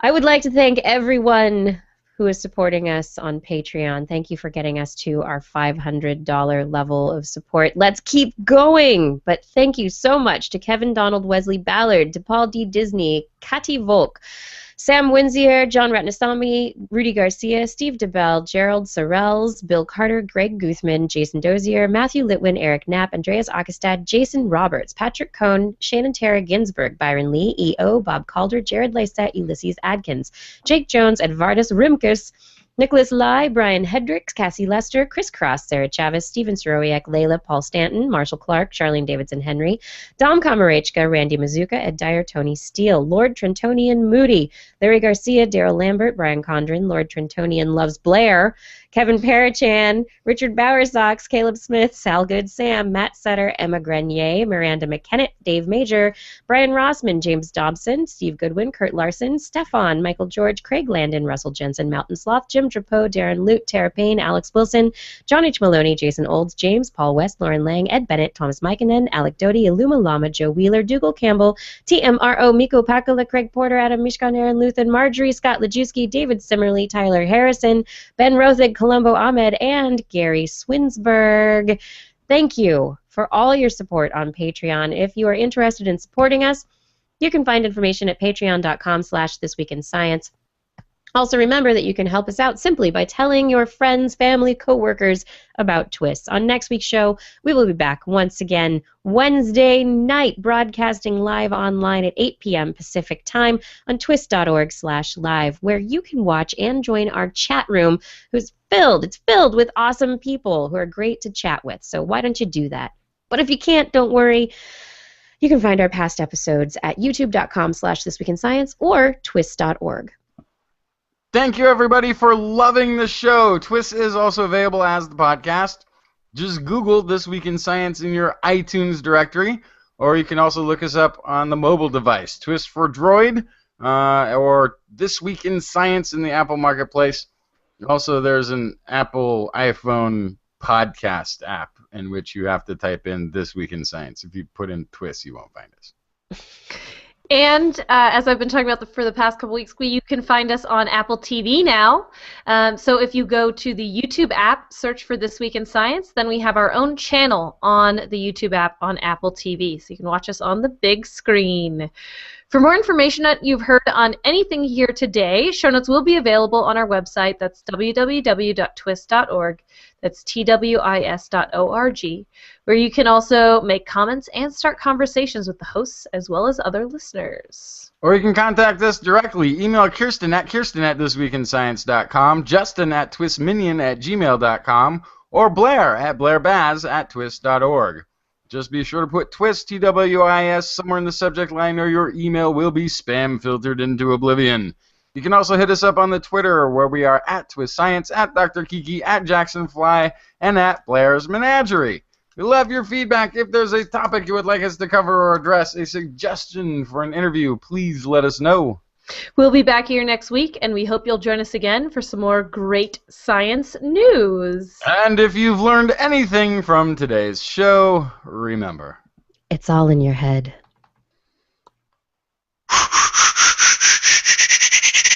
This week in science. This week in science. This week in science.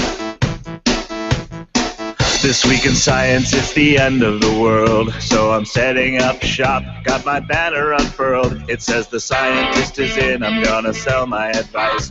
Show them how to stop the robots with a simple device. I'll reverse global warming with a wave of my hand. And all it'll cost you is a couple of grand. 'Cause this week's science is coming your way. So everybody listen to what I say. I use the scientific method for all that it's worth, and I'll broadcast my opinion all over the earth. 'Cause it's This Week in Science. This Week in Science. This Week in Science. Science. Science.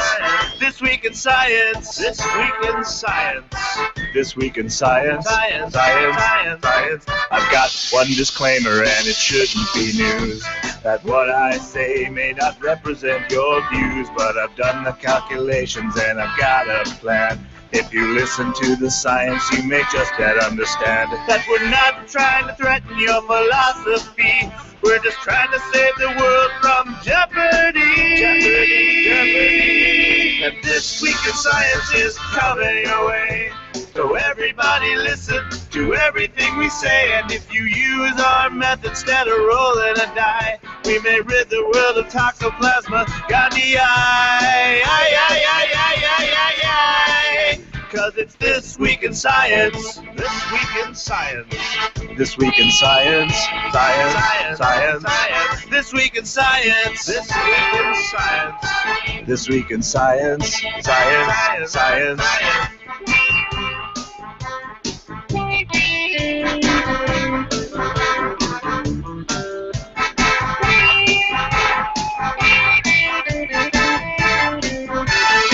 I've got a laundry list of items I want to address. From stopping global hunger to dredging Loch Ness. I'm trying to promote more rational thought, and I'll try to answer any question you've got. But how can I ever see the changes I seek when I can only set up shop 1 hour a week? This Week in Science is coming your way. You better just listen to what we say. And if you learned anything from the words that we said, then please just remember it's all in your head. 'Cause it's This Week in Science. This Week in Science. This Week in Science. Science. Science. Science. Science. This Week in Science. This Week in Science. This Week in Science. Science. Science. This Week in Science. This Week in Science. This Week in Science. This Week in Science. This Week in Science. This Week in Science. This Week in Science. This Week in Science.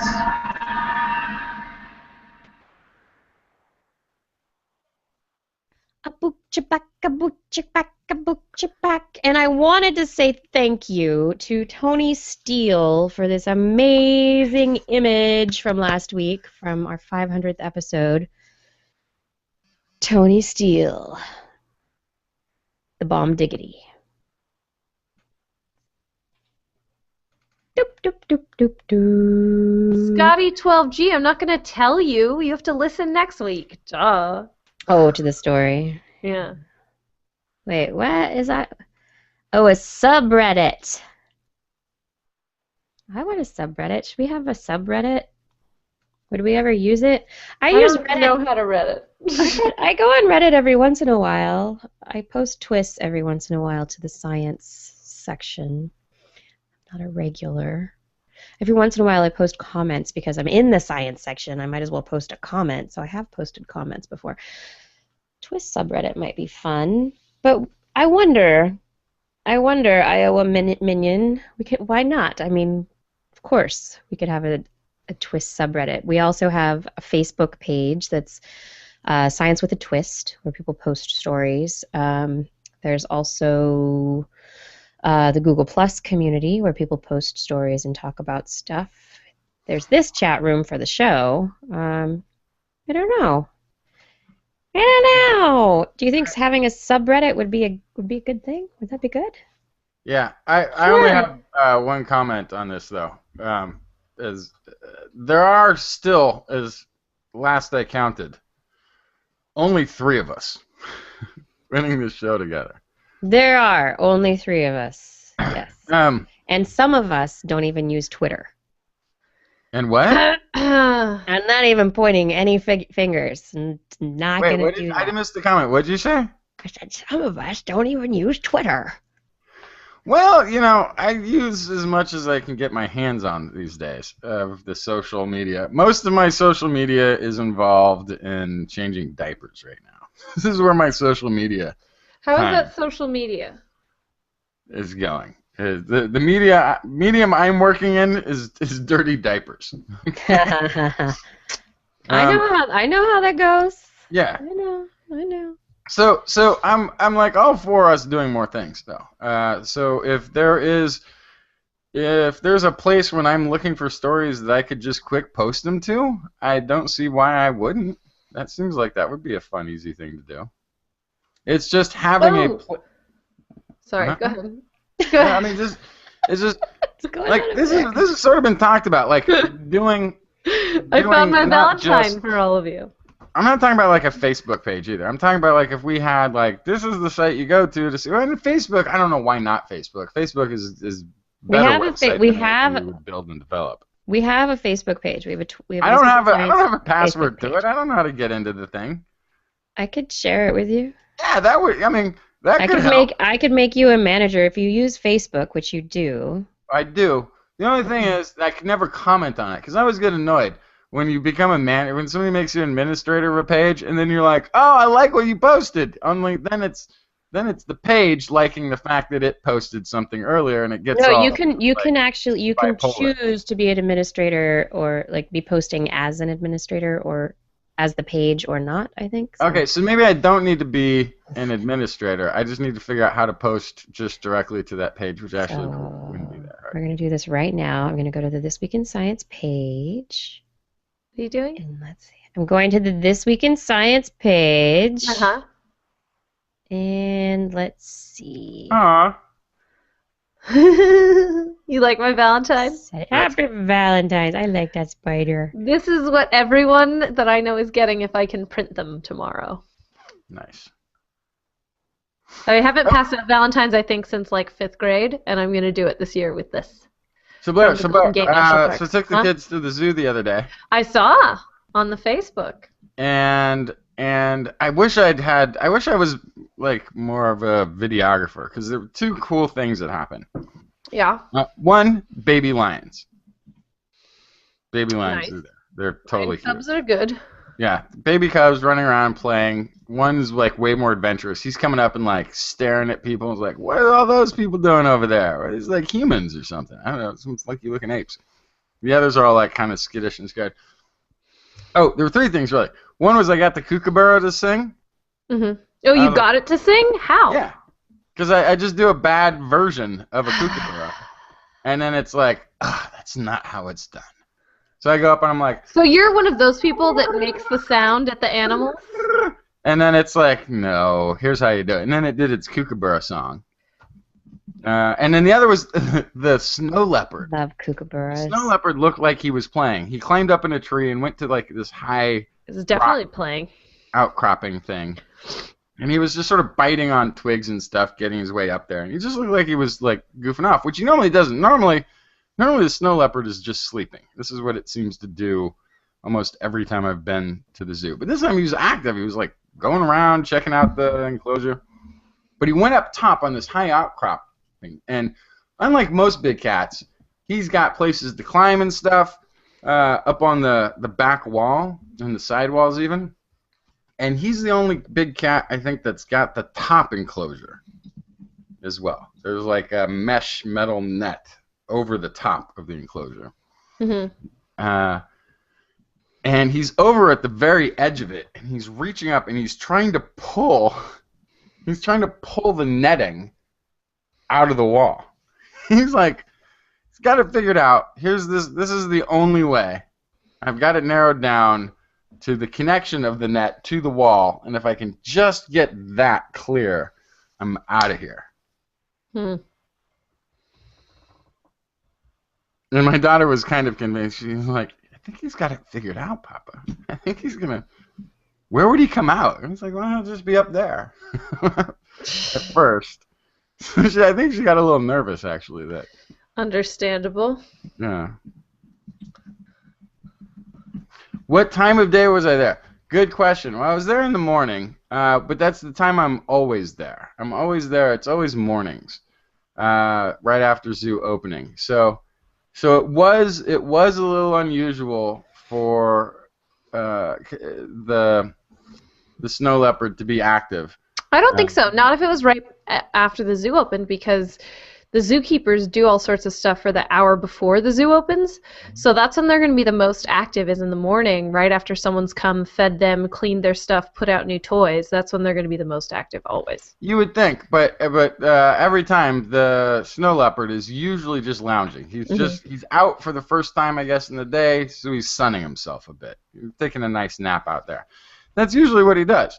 He's actually very inactive compared to some of the other animals. Lions, too. When the lion is always the best to catch right after he's left the back enclosure, because he'll go and pace right in front of the front of his enclosure there. He'll, as close as you can get to him, he paces back and forth there for about 10 minutes before going and taking a nap. Animals nap a lot. The kangaroos there, Yeah, animals the sleep a wallabies or lot, whatever they are, especially all predators. those things do is sleep. all those things do is sleep. I have never seen one do anything but sleep. The aardvark sleeps. Aardvark's nocturnal. Yeah, so we never get. It's great. You put an animal in the zoo that is only asleep all the time. I mean, I get it. You don't. Okay, It's really adorable. Can I address how you said that though? Can I address how you said that? Yeah. You just said you put an animal in the zoo. You know you don't put animals in zoos, right? What do you mean? What, you invite them? You invite them to the zoo? You don't go. You have them come over to the zoo? You know what I really want from my zoo? An aardvark. No, that's not how that works. How does it work? Well, there are 3 ways an animal will end up in a zoo. The first is that they're injured in the wild and they're unreleasable. Okay, that's number 1. Number 2 is that they're a danger to humans and they have to be removed from the wild. So their decision is kill it or put it in a zoo. That's how we get a lot of bears in zoos. Kill it with fire! The third is that the animal was born in captivity. So those animals are a variety of reasons that you would breed animals in captivity. The number 1 reason is that we want a captive stock of animals, of a healthy population, so that if we can ever release animals back into the wild, we have them. Okay, that's the number 1. But the other reason is education. And that's because you're never going to make the same impact on a human being and on a life and on the decisions that that human makes with a picture or a video as you are with the animal in person and the people who work at the zoo talking about the animals in person. Absolutely, I totally agree with that. Except this is a brand new big enclosure they built for the aardvark. Yep. And all it does is sleeps. Well, not that it needs to perform or do tricks. So it's just my kids now believe that all an aardvark does is sleep. Well, that is what it does probably 16 hours of the day. So animals that aren't interesting to watch in a zoo, we shouldn't save in a zoo. Is that what you're saying? Yes. Apparently that is what I'm saying. Okay, well, you're wrong. That opinion is wrong. That's a very silly reason to not maintain a species. Because I go to the zoo pretty much weekly, sometimes more than once. And I can't tell you how many kids are like, is it alive? Is it still alive? I think something happened to the aardvark. It's not moving. You know what my favorite question is? Oh. Is that animal extinct?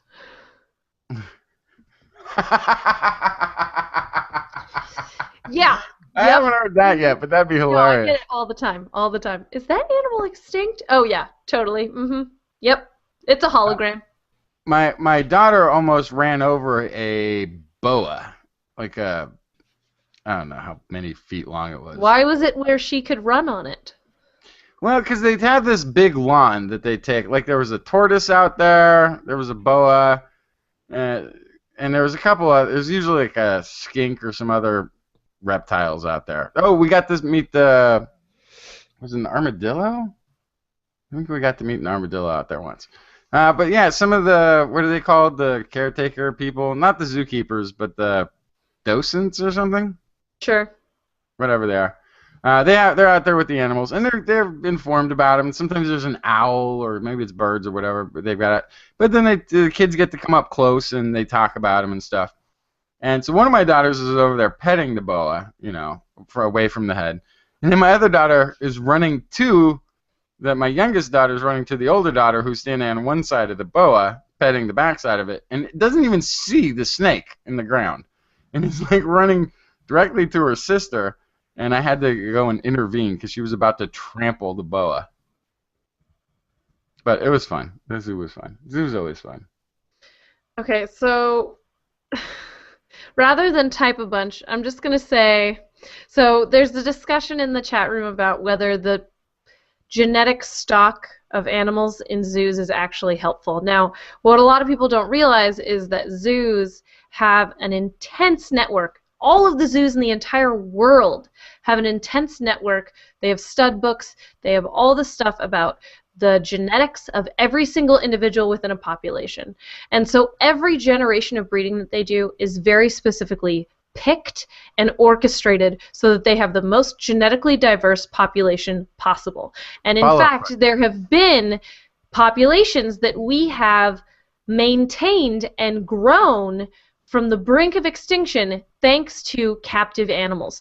And something that we're hoping someday to be able to do, for example, is with rhinos. If we left it up to the rhinos and kept in the wild right now, some species, there's like 20 rhinos in the wild. That is not going to maintain a species. That's not enough of a genetically diverse population. They'd never make it more than a few generations. But because we have hundreds of rhinos in captivity that we've maintained this genetic diversity in, we could potentially reintroduce a lot of the progeny of these rhinos, assuming now we have space for them, which we don't right now, right? That's not protected enough for them. If we did, in a few generations, we could release this genetically diverse captive population. They could introduce themselves into the wild population, and we could have a lot more generations of rhinos than if we just relied off of the very sparse amounts that are in the wild today. But where are we going to put them? Well, that's the point. We have to make sure that we have to make sure that how long? No, my question is, how long have we been paying attention to the genetic connectivity? Well, there have been stud books for pretty much as long as we've been doing captive breeding. If you think about captive breeding in general with livestock, you don't want to breed relatives, right? And that's all a stud book was back then, was, for example, horses or cows. You were looking at who is related to whom, and you never bred relatives because it had unhealthy babies. So we've been doing this as long as we've been captive breeding animals ever. Okay. Like, pretty much since we started, I would say, we've been paying pretty close attention because we've known from a very early age that in humans, when humans inbreed, it's not good. So it's very easy to make that leap to when animals inbreed, it makes unhealthy babies. And that's been going on forever. In terms of the intense taxonomical advisory committee stuff that we're doing now, that's probably only been about 30, 40 years. But the stud book stuff has been going on. The stud book stuff has been going on a long, long time. Hundreds of years, at least. Wow. Yeah. So there's really only 20 rhinos in the wild? Well, of some species. Okay. Like, I think Sumatran rhinos, I think there's only like 7. Wow. Yeah. And I think another species, I think white rhinos, there's only 50. I don't remember. But there's. Is rhino meat any good? Small. No, it's for the horn, Justin. It's for the horn. No, I know, but I'm thinking Science Island. Like, instead of cattle, could we have rhinos? Their skin is 4 inches thick, Justin. What? Yeah. So we're talking about leather couches that you'll never need to replace. Justin, stop. I think we've just tapped into something big here. Rhino leather. Can you imagine? Maybe it would be too tough. First of all, it's not flexible at all. That's why they look like they're wearing armor.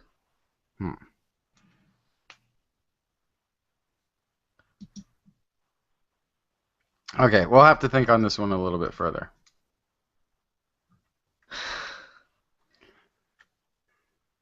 But I wonder can you milk a rhino? You certainly could, yeah, because they're pretty closely related. Well, they're closely related to horses, actually, is what they're closely related to. But you can milk any female mammal, in theory. In theory. Rhino milk? Could we create a trend, like a niche market? No! Leave the rhinos alone. Let's just protect more space for them. Domestication is how you get the numbers up. Look at cows. No. Look at cows. Cows would be going the same way as rhinos if we didn't eat them and use their leather and their hooves. No. No? No. Because then we'd just be raising them on farms for their horns, and I hate that idea. That sounds horrible. But for the present, but over time, I bet you'd have a lot more rhinos with a diverse population in the domestication effort than you would in zoos or conservation efforts. I mean, you want numbers? You want numbers? Look at cattle. Look at the cow. Look at chickens versus turkeys population. Even you could leave out turkeys. Justin, can we not talk about exploiting rhinos for a minute, please?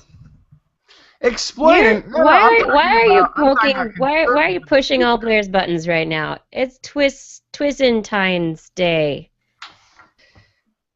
Here's rhino. Somebody wanted rhino numbers. Rhinos are dying. It's sad. Okay. Southern white rhinos. Is this total or in the wild? I think this is total. Javans have about 35 left in the wild. Sumatran less than 100.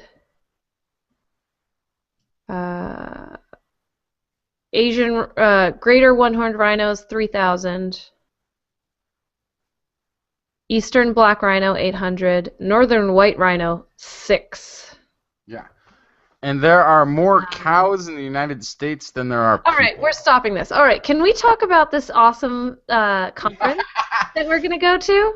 Yeah, so I was going to say, I don't know who all is listening. People probably aren't here, but I was thinking Sunday, I have a location for Sunday in San Jose. There is San Jose's premier British pub, known as the Britannia Arms in downtown San Jose. I was thinking it'd be fun to have a meetup there. Like, What time? I don't know, like 2 to 4 or something. What was my Mid-afternoon? schedule? Hold on, let me see what the For schedule. Sunday, I don't think you had. Did you have a lot on I Sunday? had a lot of stuff on Sunday. So, Oh, okay. let's see. 3:30 to 4:30 is talking about marketability through science outreach. Yeah, that would be good. Maybe we should do 5 o'clock? yeah. Wait, yeah, 5:30. 5:30? Yeah, 5:30. Why don't we do 5:30? Great. Yeah. let me I get feel to like the one about science outreach might be important. Yeah, let's do that. Should be Okay, good. so, all right, so Sunday the 15th I'm putting this in my phone, 5:30, we said? Should we do 5:30? I don't know if anybody will come. It's last minute, but why not? Sure, 5:30, and where is it? What was the place called? The Britannia Arms in downtown San Jose. And that'll be good because we can have a bite to eat. We can have a pint if we want a pint. But they do like Lovely. yeah, I think they do they're very sports bar-y, and there's a Sharks game that day, so like 3:30 to 5 or 5:30 there'll probably be a lot of like Sharks fans in there. So it'll be good. Fun. Yeah, so it's good to go a little after. Okay. Yeah. Yeah, I will make a post about it. TWIS conferences always take place in a pub. Exactly. It's best setting. Scotty, 12G, we were just on the East Coast. I know. Maybe a different part of the East Coast, but we were just on the East Coast. Okay. Yeah, so this conference, we haven't actually said, the conference that we're going to be hanging out at the AAAS conference, the American Association for the Advancement of Science. It's taking place already. There's been a big 2-day-long citizen science pre-meeting going on the last 2 days, and the rest of the week until Monday, actually, is the rest of the conference. And it's a pretty cool conference. Yeah, so I sent Kiki this long list of everything that I thought looked maybe interesting. Yeah.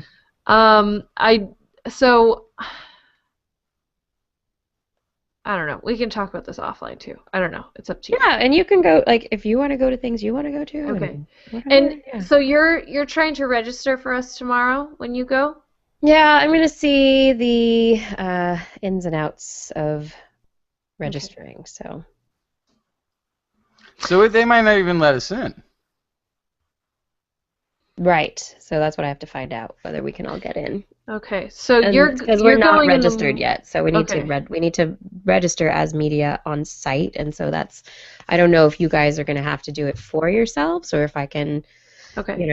basically say, hey, I'm registering for them, they're gonna be coming, so. Okay. Our business cards are supposed to arrive tomorrow. I'm hoping they arrive before I leave. Yeah. Fingers crossed. They might not though. And yeah, so you'll text me when you get in and what the result was, and then I'll know to come to San Jose or not. Yeah. Tabitha's Habitat says she can meet in San Jose on Sunday. That's awesome. Yeah, there are more than one Britannia Arms, and the one I called, I think I called that phone number. Make sure this is the phone number I did call. It is downtown on Santa Clara Street, the downtown Britannia Arms. I'll make a post about it to, like, say exactly where we're going to be, so everyone will know. I'll post. Yeah, that's the one. So downtown Britannia Arms, 173 West Santa Clara Street, which is near to the, as far as I know, it's near the conference center. Cool. So what time are you going tomorrow? You're going very early, huh? I'm gonna try and get there fairly early. I think I'm gonna Caltrain. Ooh, you're gonna Caltrain. I was thinking it'd just be. I mean, traffic's not great, and it'll be In the about the morning, same. Yeah, and I don't know. Just sit on the train with my computer, and my phone, and do stuff. How long are you planning on staying tomorrow?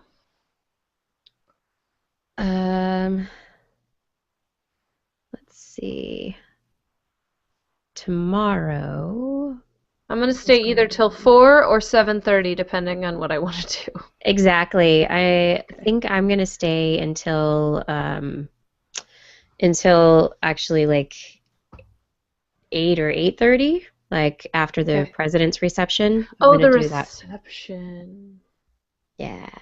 Okay. Well, maybe we can carpool back if you take Caltrain down. Oh, okay. That'd be cool. Yeah. That'd be great. Yeah. I think I'm going to the Mission once I get back, so that'll be near you. So. Totally near. Yeah. Sweet. Yeah, that sounds good. So what was I looking at tomorrow? Public engagement for scientists: realities, risks, and rewards. Yes, I was looking at that one also. And online collaboration across communities and geographies. Mm-hmm. And then the Let's president's address. collaborate. Yeah. Yeah, tomorrow for me, there are those two, but there's the 10:30 a.m. one too, scientists communicating challenging issues. Yeah, I wanted to That do one's that, good. but I can't. Yeah, so I think I'm going to try that one. But going to these things, I'm also wanting to go and wander the floor and network, and so it's a lot of, if we can get our press access, which we should be able to do, then it'll be fine. Are you going to bring recording stuff? No. Okay. No. Because that, I guess, requires extra clearance, too. Yeah, and I would have had, I haven't had time to plan interviews or to do anything special, so, yeah. That's funny. And then on Sunday, oh my God, there was stuff starting at 8, but I'm probably not going to go there that early. No. Because at 8 is scientists engaging with reporters, the public, and social media. Survey findings. Such a scientisty way to talk about it. about findings. And then there was turning science crisis into communication opportunity. I really like that one. Mm-hmm. And then there's one about citizen science. And then, really excited about this one, gender equality in the knowledge society. Better analysis through better information. Nice. I want to go to that one on Sunday. Sunday, you're going later though, right? I have to be there at noon, so At noon. Okay. yeah. Cool. Whew. Oh my goodness, tired. Okay. Yeah, so I'm probably gonna leave San Francisco around, let's see, when did the thing that I wanted to do tomorrow? 1 o'clock. I wanted to be there at 1, so I'll probably leave here around 11:30. Tomorrow. Okay. Yeah. So as long as I know if there's a reason to go or not by 11:30, I'm sure we'll be able to get in. Right? Yeah, absolutely. Okay. I have gotten in and I've been before. Gotten Okay. in. My registration has been accepted previously, so Great. yeah. I could. I'll just I'll contact I'll just phone them. I'll phone the newsroom. Be like, hey, what do I need to bring? Cool. Yeah. If we need business cards, we're screwed. Yeah. I'll make it. I got the fastest shipping I could. I wonder if I could just print a couple, like one-sided, and cut them out. If you do it on the card stock that you brought the stories to for Yeah. the 500th episode, then it'll be fine. Yeah. I got our business cards on recycled paper, just so you guys know. Perfect. I love it. It was, I think, the same price, but I opted for the recycled stuff. Recycle. Yeah. Oh my god, I have so many things to do. Yeah. Caltrain tomorrow. I love the Caltrain. I'm a big fan of it. I wish it went everywhere. Yeah. It goes everywhere. It'll be great. I wish it went everywhere. Yep. So wait, what's going on? Matajuro made a TWIS press badge. Oh, that's right. Yeah. He made one to go to a conference himself. Hmm. Yeah. I want a press badge. You know, You will usually- get I one. think you I walk know. up and you go, I Oh, want like a Larry. fedora. and then you go, okay, here's your pass, and then you go right in. But to go that distance and not know for sure that that's going to happen can be a little sketch. Yeah. Yeah. Well, worst comes to worst, we would just have to register as a normal attendant. Registrant. Yeah. Right. But then you don't get like the media package. Exactly. It's Yeah. different. It's different to be. You get special treatment as a media person. That's exciting. Mm-hmm. I want special treatment. I want some special treatment. I want special treatment. Yeah. Yeah. So they had a different page for. I don't know. We're just supposed to bring proof of. I'm pretty sure we're just supposed to bring proof of work that we've done. So what would that be? Every episode of TWIS that's on the web ever. Oh, so we could just open up our phone and be like, look. Yes. Oh, okay. Be like, look, this is what we do, and this is Blair. She does this, and then this is our social media presence, and these are our websites, and this and this and this and this and that. Yeah. Okay. Yeah. Cool. We'll do it. We'll do it. Yeah. Yeah. Let me check my UPS tracking on this. Where's the package? Where are our business cards? If I meet you in Minnesota, can I pick them up myself? So this is what's so weird. They shipped out of Missouri. Then they went to Ohio. And then they went to Kentucky. Whoa. And I'm like, you're going the wrong way. Why are you going all the way over there? To get on a plane? Yeah, to get on a plane, I'm sure. So it says tomorrow by end of day, but I'm hoping that it's on the truck early. Yeah. Yeah. Man, Friday's a good day of science. I want to make sure I go Friday. I don't know if I can. Yeah, I gotta go teach children on Friday. Shucks. Mm-hmm.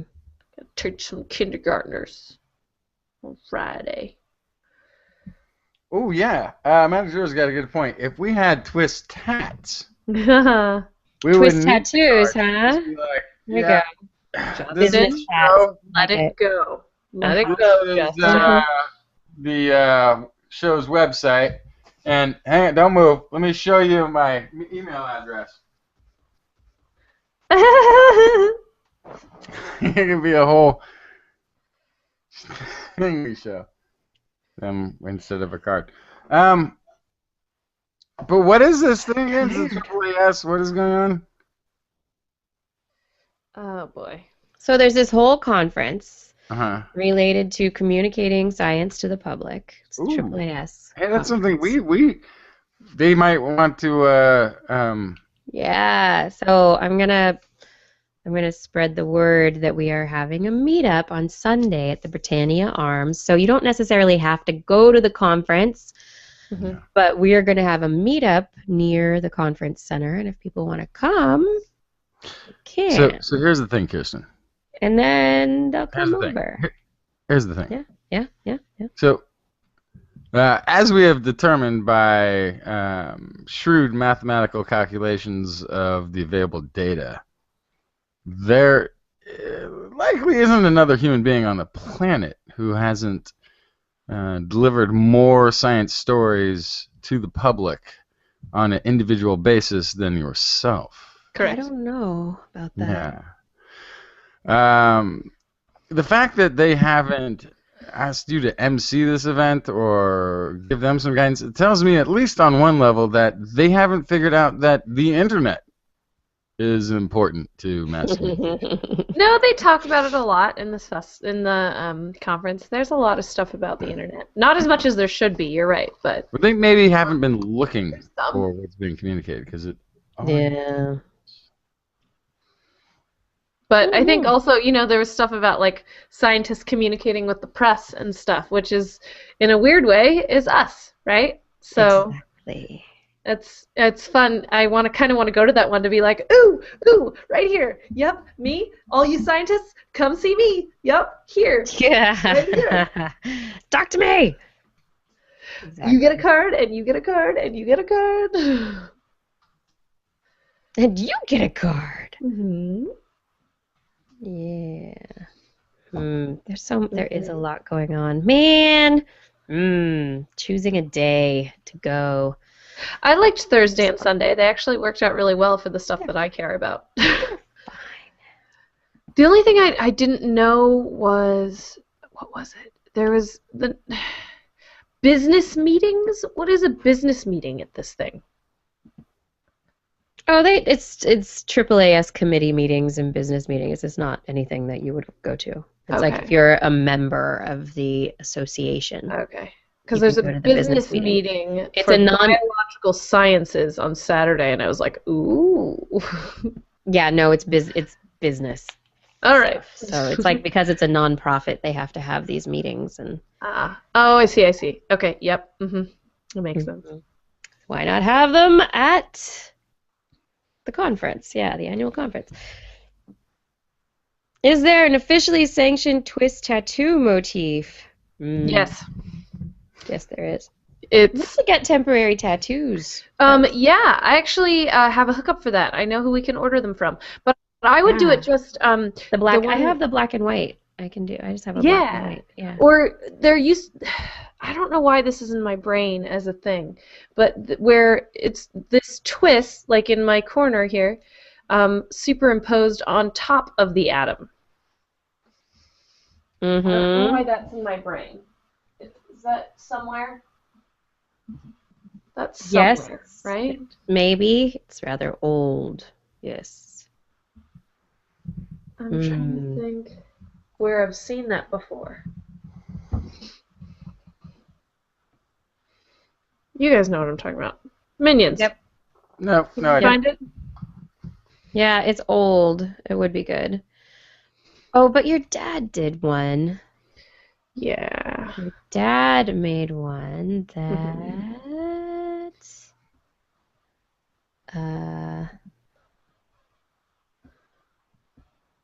let's see.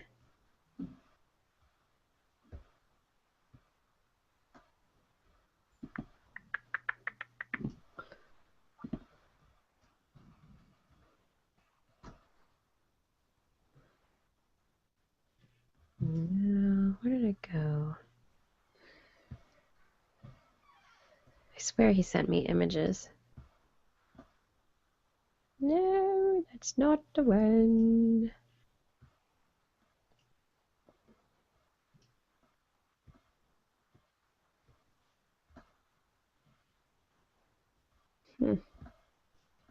Yeah, I think we should make temp tattoos. Yeah, they're fun. Where did it go? Your dad made a small design that he put on the back of the TWIS t-shirt. Oh, yeah. Here it is. Wonder if I can just get that on its own. So, get this twist back. So I'll open that, and then I can do a screen share of that. Like that. I can't see it. You can't see it? Oh, yep. I would try to superimpose the word twist on top of it. Oh. Yeah? Let me talk to my graphic artist about that. Yeah, your dad has all that. Yeah, I All think my if you files, just so. went whoop and put it right on top, I think it would look really cool. Maybe. That's what's in my brain. I'd want to see it, but Yeah, we had one like that, and then we had to like do stuff with the atom to make it work right. I remember it's old. What did I do with that? What did I do? I do not know. okay. So Pam is asking a question, and I was about to type a friggin' essay into the chat box, and I'm just gonna answer it with my words instead.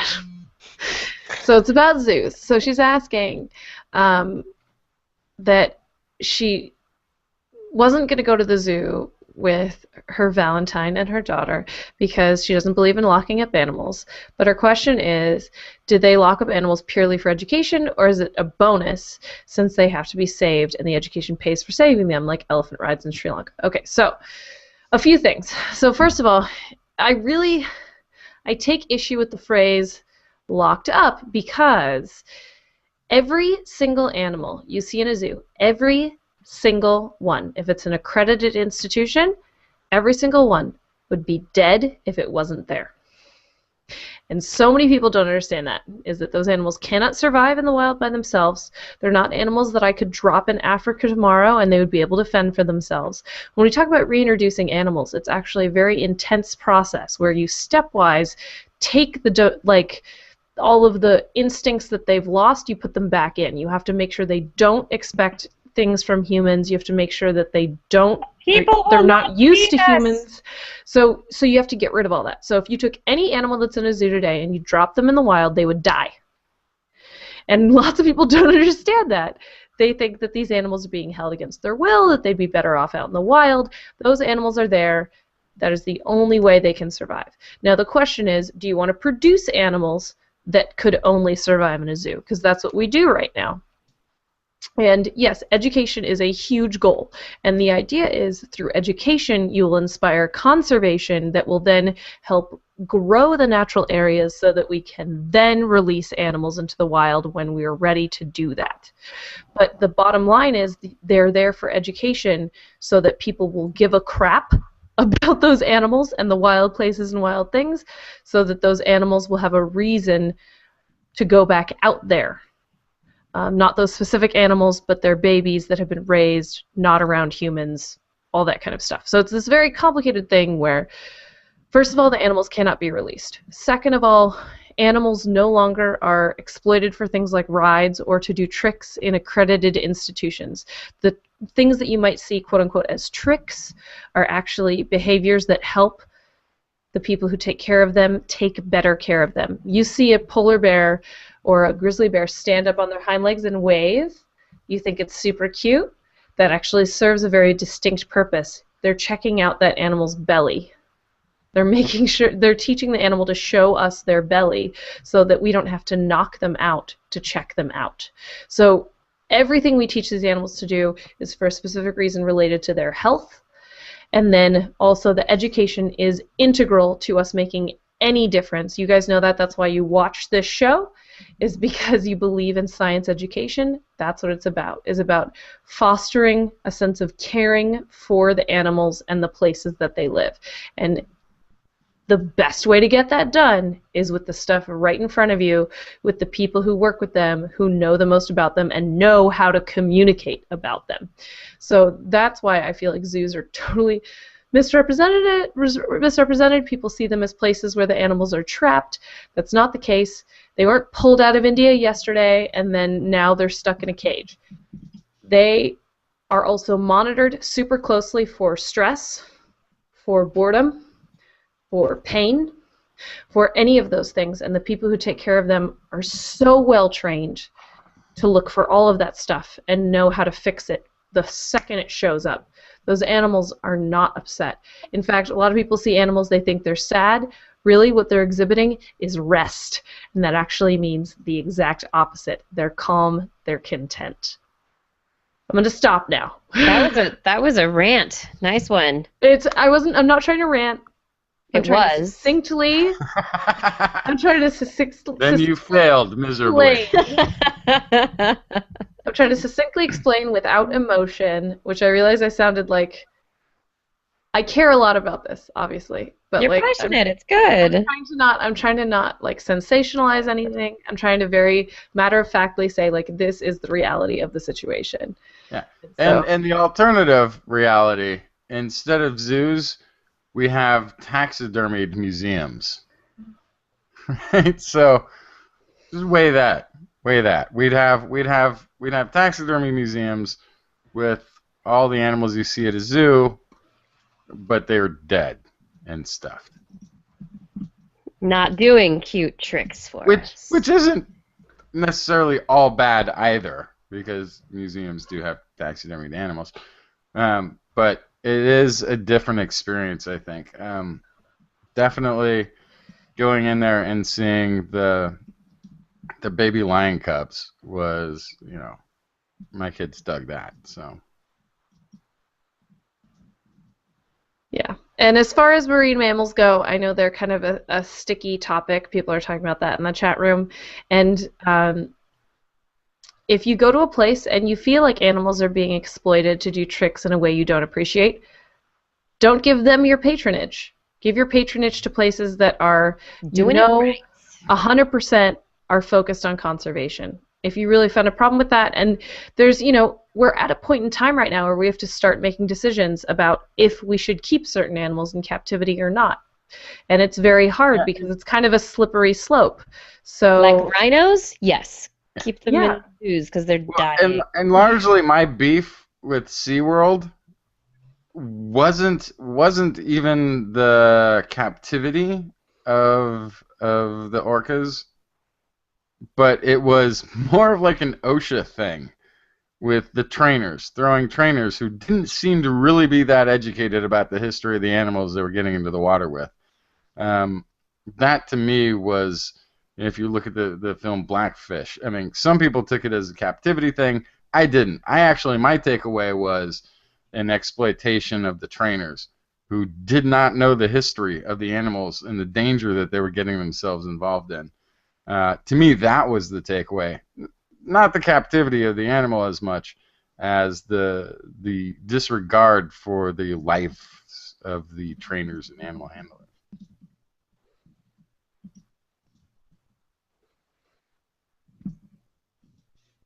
Which is funny because I've talked to other people who've seen the film and have a very different takeaway. And I'm like, well, that's not.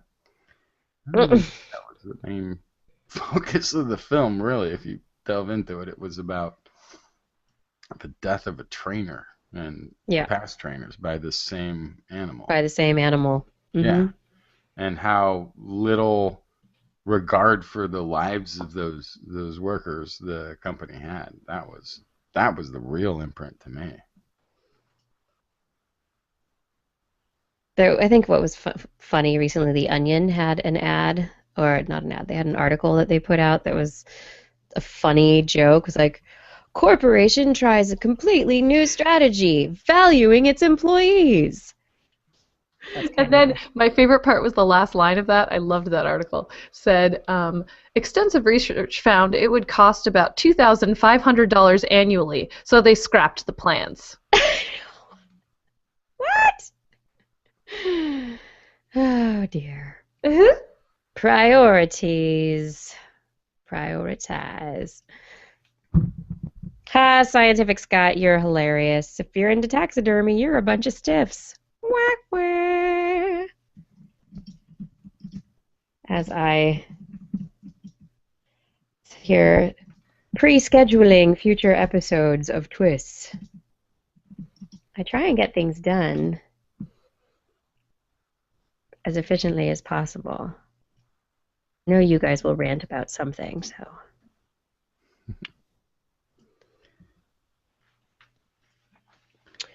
So, yeah, this is good. Are you guys ready to go? I'm tired. I'm ready to go, and I'm really excited for tomorrow. I'm excited for tomorrow too. Triple S, woohoo! Woot! I took the day off from work. I was like, sorry guys, I'm taking a personal day to do science. You're like, this is science on my day I off. won't be there tomorrow. Figured. Yes. And I might not be there on Sunday. Ooh. But I understood. Understood. Because of all the unknowns and the factors and the things, and it's one of those days when I'm really supposed to be there at the workplace. Sunday? Yeah. It's a big one. But if it can happen, it will. Cool. Excellent. And at that point, I'll get more involved in that. Where, when, what time, where should I be? Yeah, exactly. The texts will start coming. Yeah. If I get it off, I'll be the first one there. Cool. I'll go early, scope it out. Great. I've already ruined the welcome. You may have been expecting. Thanks a lot. Oh my goodness. This is the AAAS conference, not an outreach-based AAAS conference. No, it's the AAAS conference, the one they have every year. Yeah. People are buzzing. Woot woot. It's me. Oh, yeah, Scientific Scott, 25 images for 25 years of Hubble. That'll be cool. Yeah, Hubble Hangout tomorrow. If those of you are into the Hubble, totally check out the Hubble Hangout. That will be so awesome. Hubble is 25 years? Yeah, we need to get Smokes. Amber Vaughn on to talk about that. I want to schedule that. I want to get Amber on. Hubble's going to have its quarter-life crisis. Ah, Scientific Scott has some AAAS stuff to talk to us about it. Okay. How do we hit you up? On the interwebs? Yeah, on the interwebs. Interwebs punch. Activate. Hangout, Google Chat. thing. Yeah. Yeah. Okay, I have scheduled, what, 4 episodes now? I think that's enough. I don't have to do any more, right? I can be done now. Scheduled 4 episodes. What are you talking about? I pre-schedule our TWIS hangouts so that people have them on their calendars and they know they're coming up and it's out there. So I was pre-scheduling. Okay, can I guess the schedule without having looked at it? You go right ahead. Next Wednesday at 8 o'clock. That's Wednesday right. after that at 8 o'clock. Wednesday after that at 8 o'clock. Wednesday after that at 8 o'clock. I can keep going. Wednesday I after that know, at 8 but o'clock. there's no like Wednesday after that at 8 o'clock. automatic tool. Wednesday after that at 8 o'clock. So I have to do it myself by hand for every Wednesday, even though we're basically Wednesdays. Okay. Oh, great. Scientific Scott, please hook us up with Amber. That would be awesome. I want to get her on. Yeah, she is amazeballs. I've spoken with her before. She is. I've interviewed her before, and she's just great to talk to, so we want to do that. It would be awesome. That'd be so cool. Good night, Identity 4. Okay, everybody, we're going to do this. Everyone get ready to drink some vodka or whatever. Take your shots. Did we say we were going to leave already and then didn't? I don't think we did. Did we? Okay. I think more than once. I need to put my... See, you just started a conversation again. No, I just want to put my... I just want to put my Valentine back up one more time before we go. Okay, one more time. For the Twissentine. Where did it go? It ran away. Here it is. Twistastic Twissentine Day. Tell your science that you love it. Oh, what the... Did you lose it? What's going on? I lost you, but now I found you. I'm so glad. Here we go. I only have eyes for you. Like a lot of them. Love your minions. Aww. We love your minions. Happy Twissentine's Day. Get your loved one something dissected for a day. I don't know. Love chemicals. Anyway. Give me a jumping spider. That's what I really want. A little jumping spider. Yeah. Bye, everybody. Or a Thanks for chuckwalla. watching again. Or Send me a chuckwalla. That's right. Scotty says he's been listening since '04. Wow. Wow. Nice, Scotty. 12G. Been listening. Thank you. I got a quick question. How long after Valentine's Day can I keep my Valentine's Day tree up? Until St. Patrick's Day, and it needs to become a St. Patrick's Day tree. Oh, it will. It will. Like the week before, it'll get converted. Yeah. Yeah, just kind of keep it going. Keep it converting to different holidays. That's what happens at my son's preschool. It's like as soon as one holiday is over, the decorations start accumulating for the next holiday for like a month. Yeah. Anyway. Rock lobster! Rocktopus! It's time for us to go. Tony Steele makes me a Rocktopus. Rocktopus, that's right. It's the rockin' Rocktopus. And I'm not going to go on with that anymore because that song went so many directions in my head all at once. Anyway, I'm going to go right now.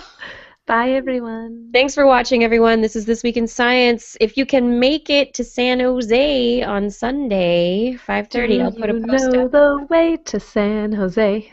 That's right. We'll be there waiting to hang out a little bit. So at least Blair and I will. So hope that we will see you there. Take care, everyone. Have a good night. Bye.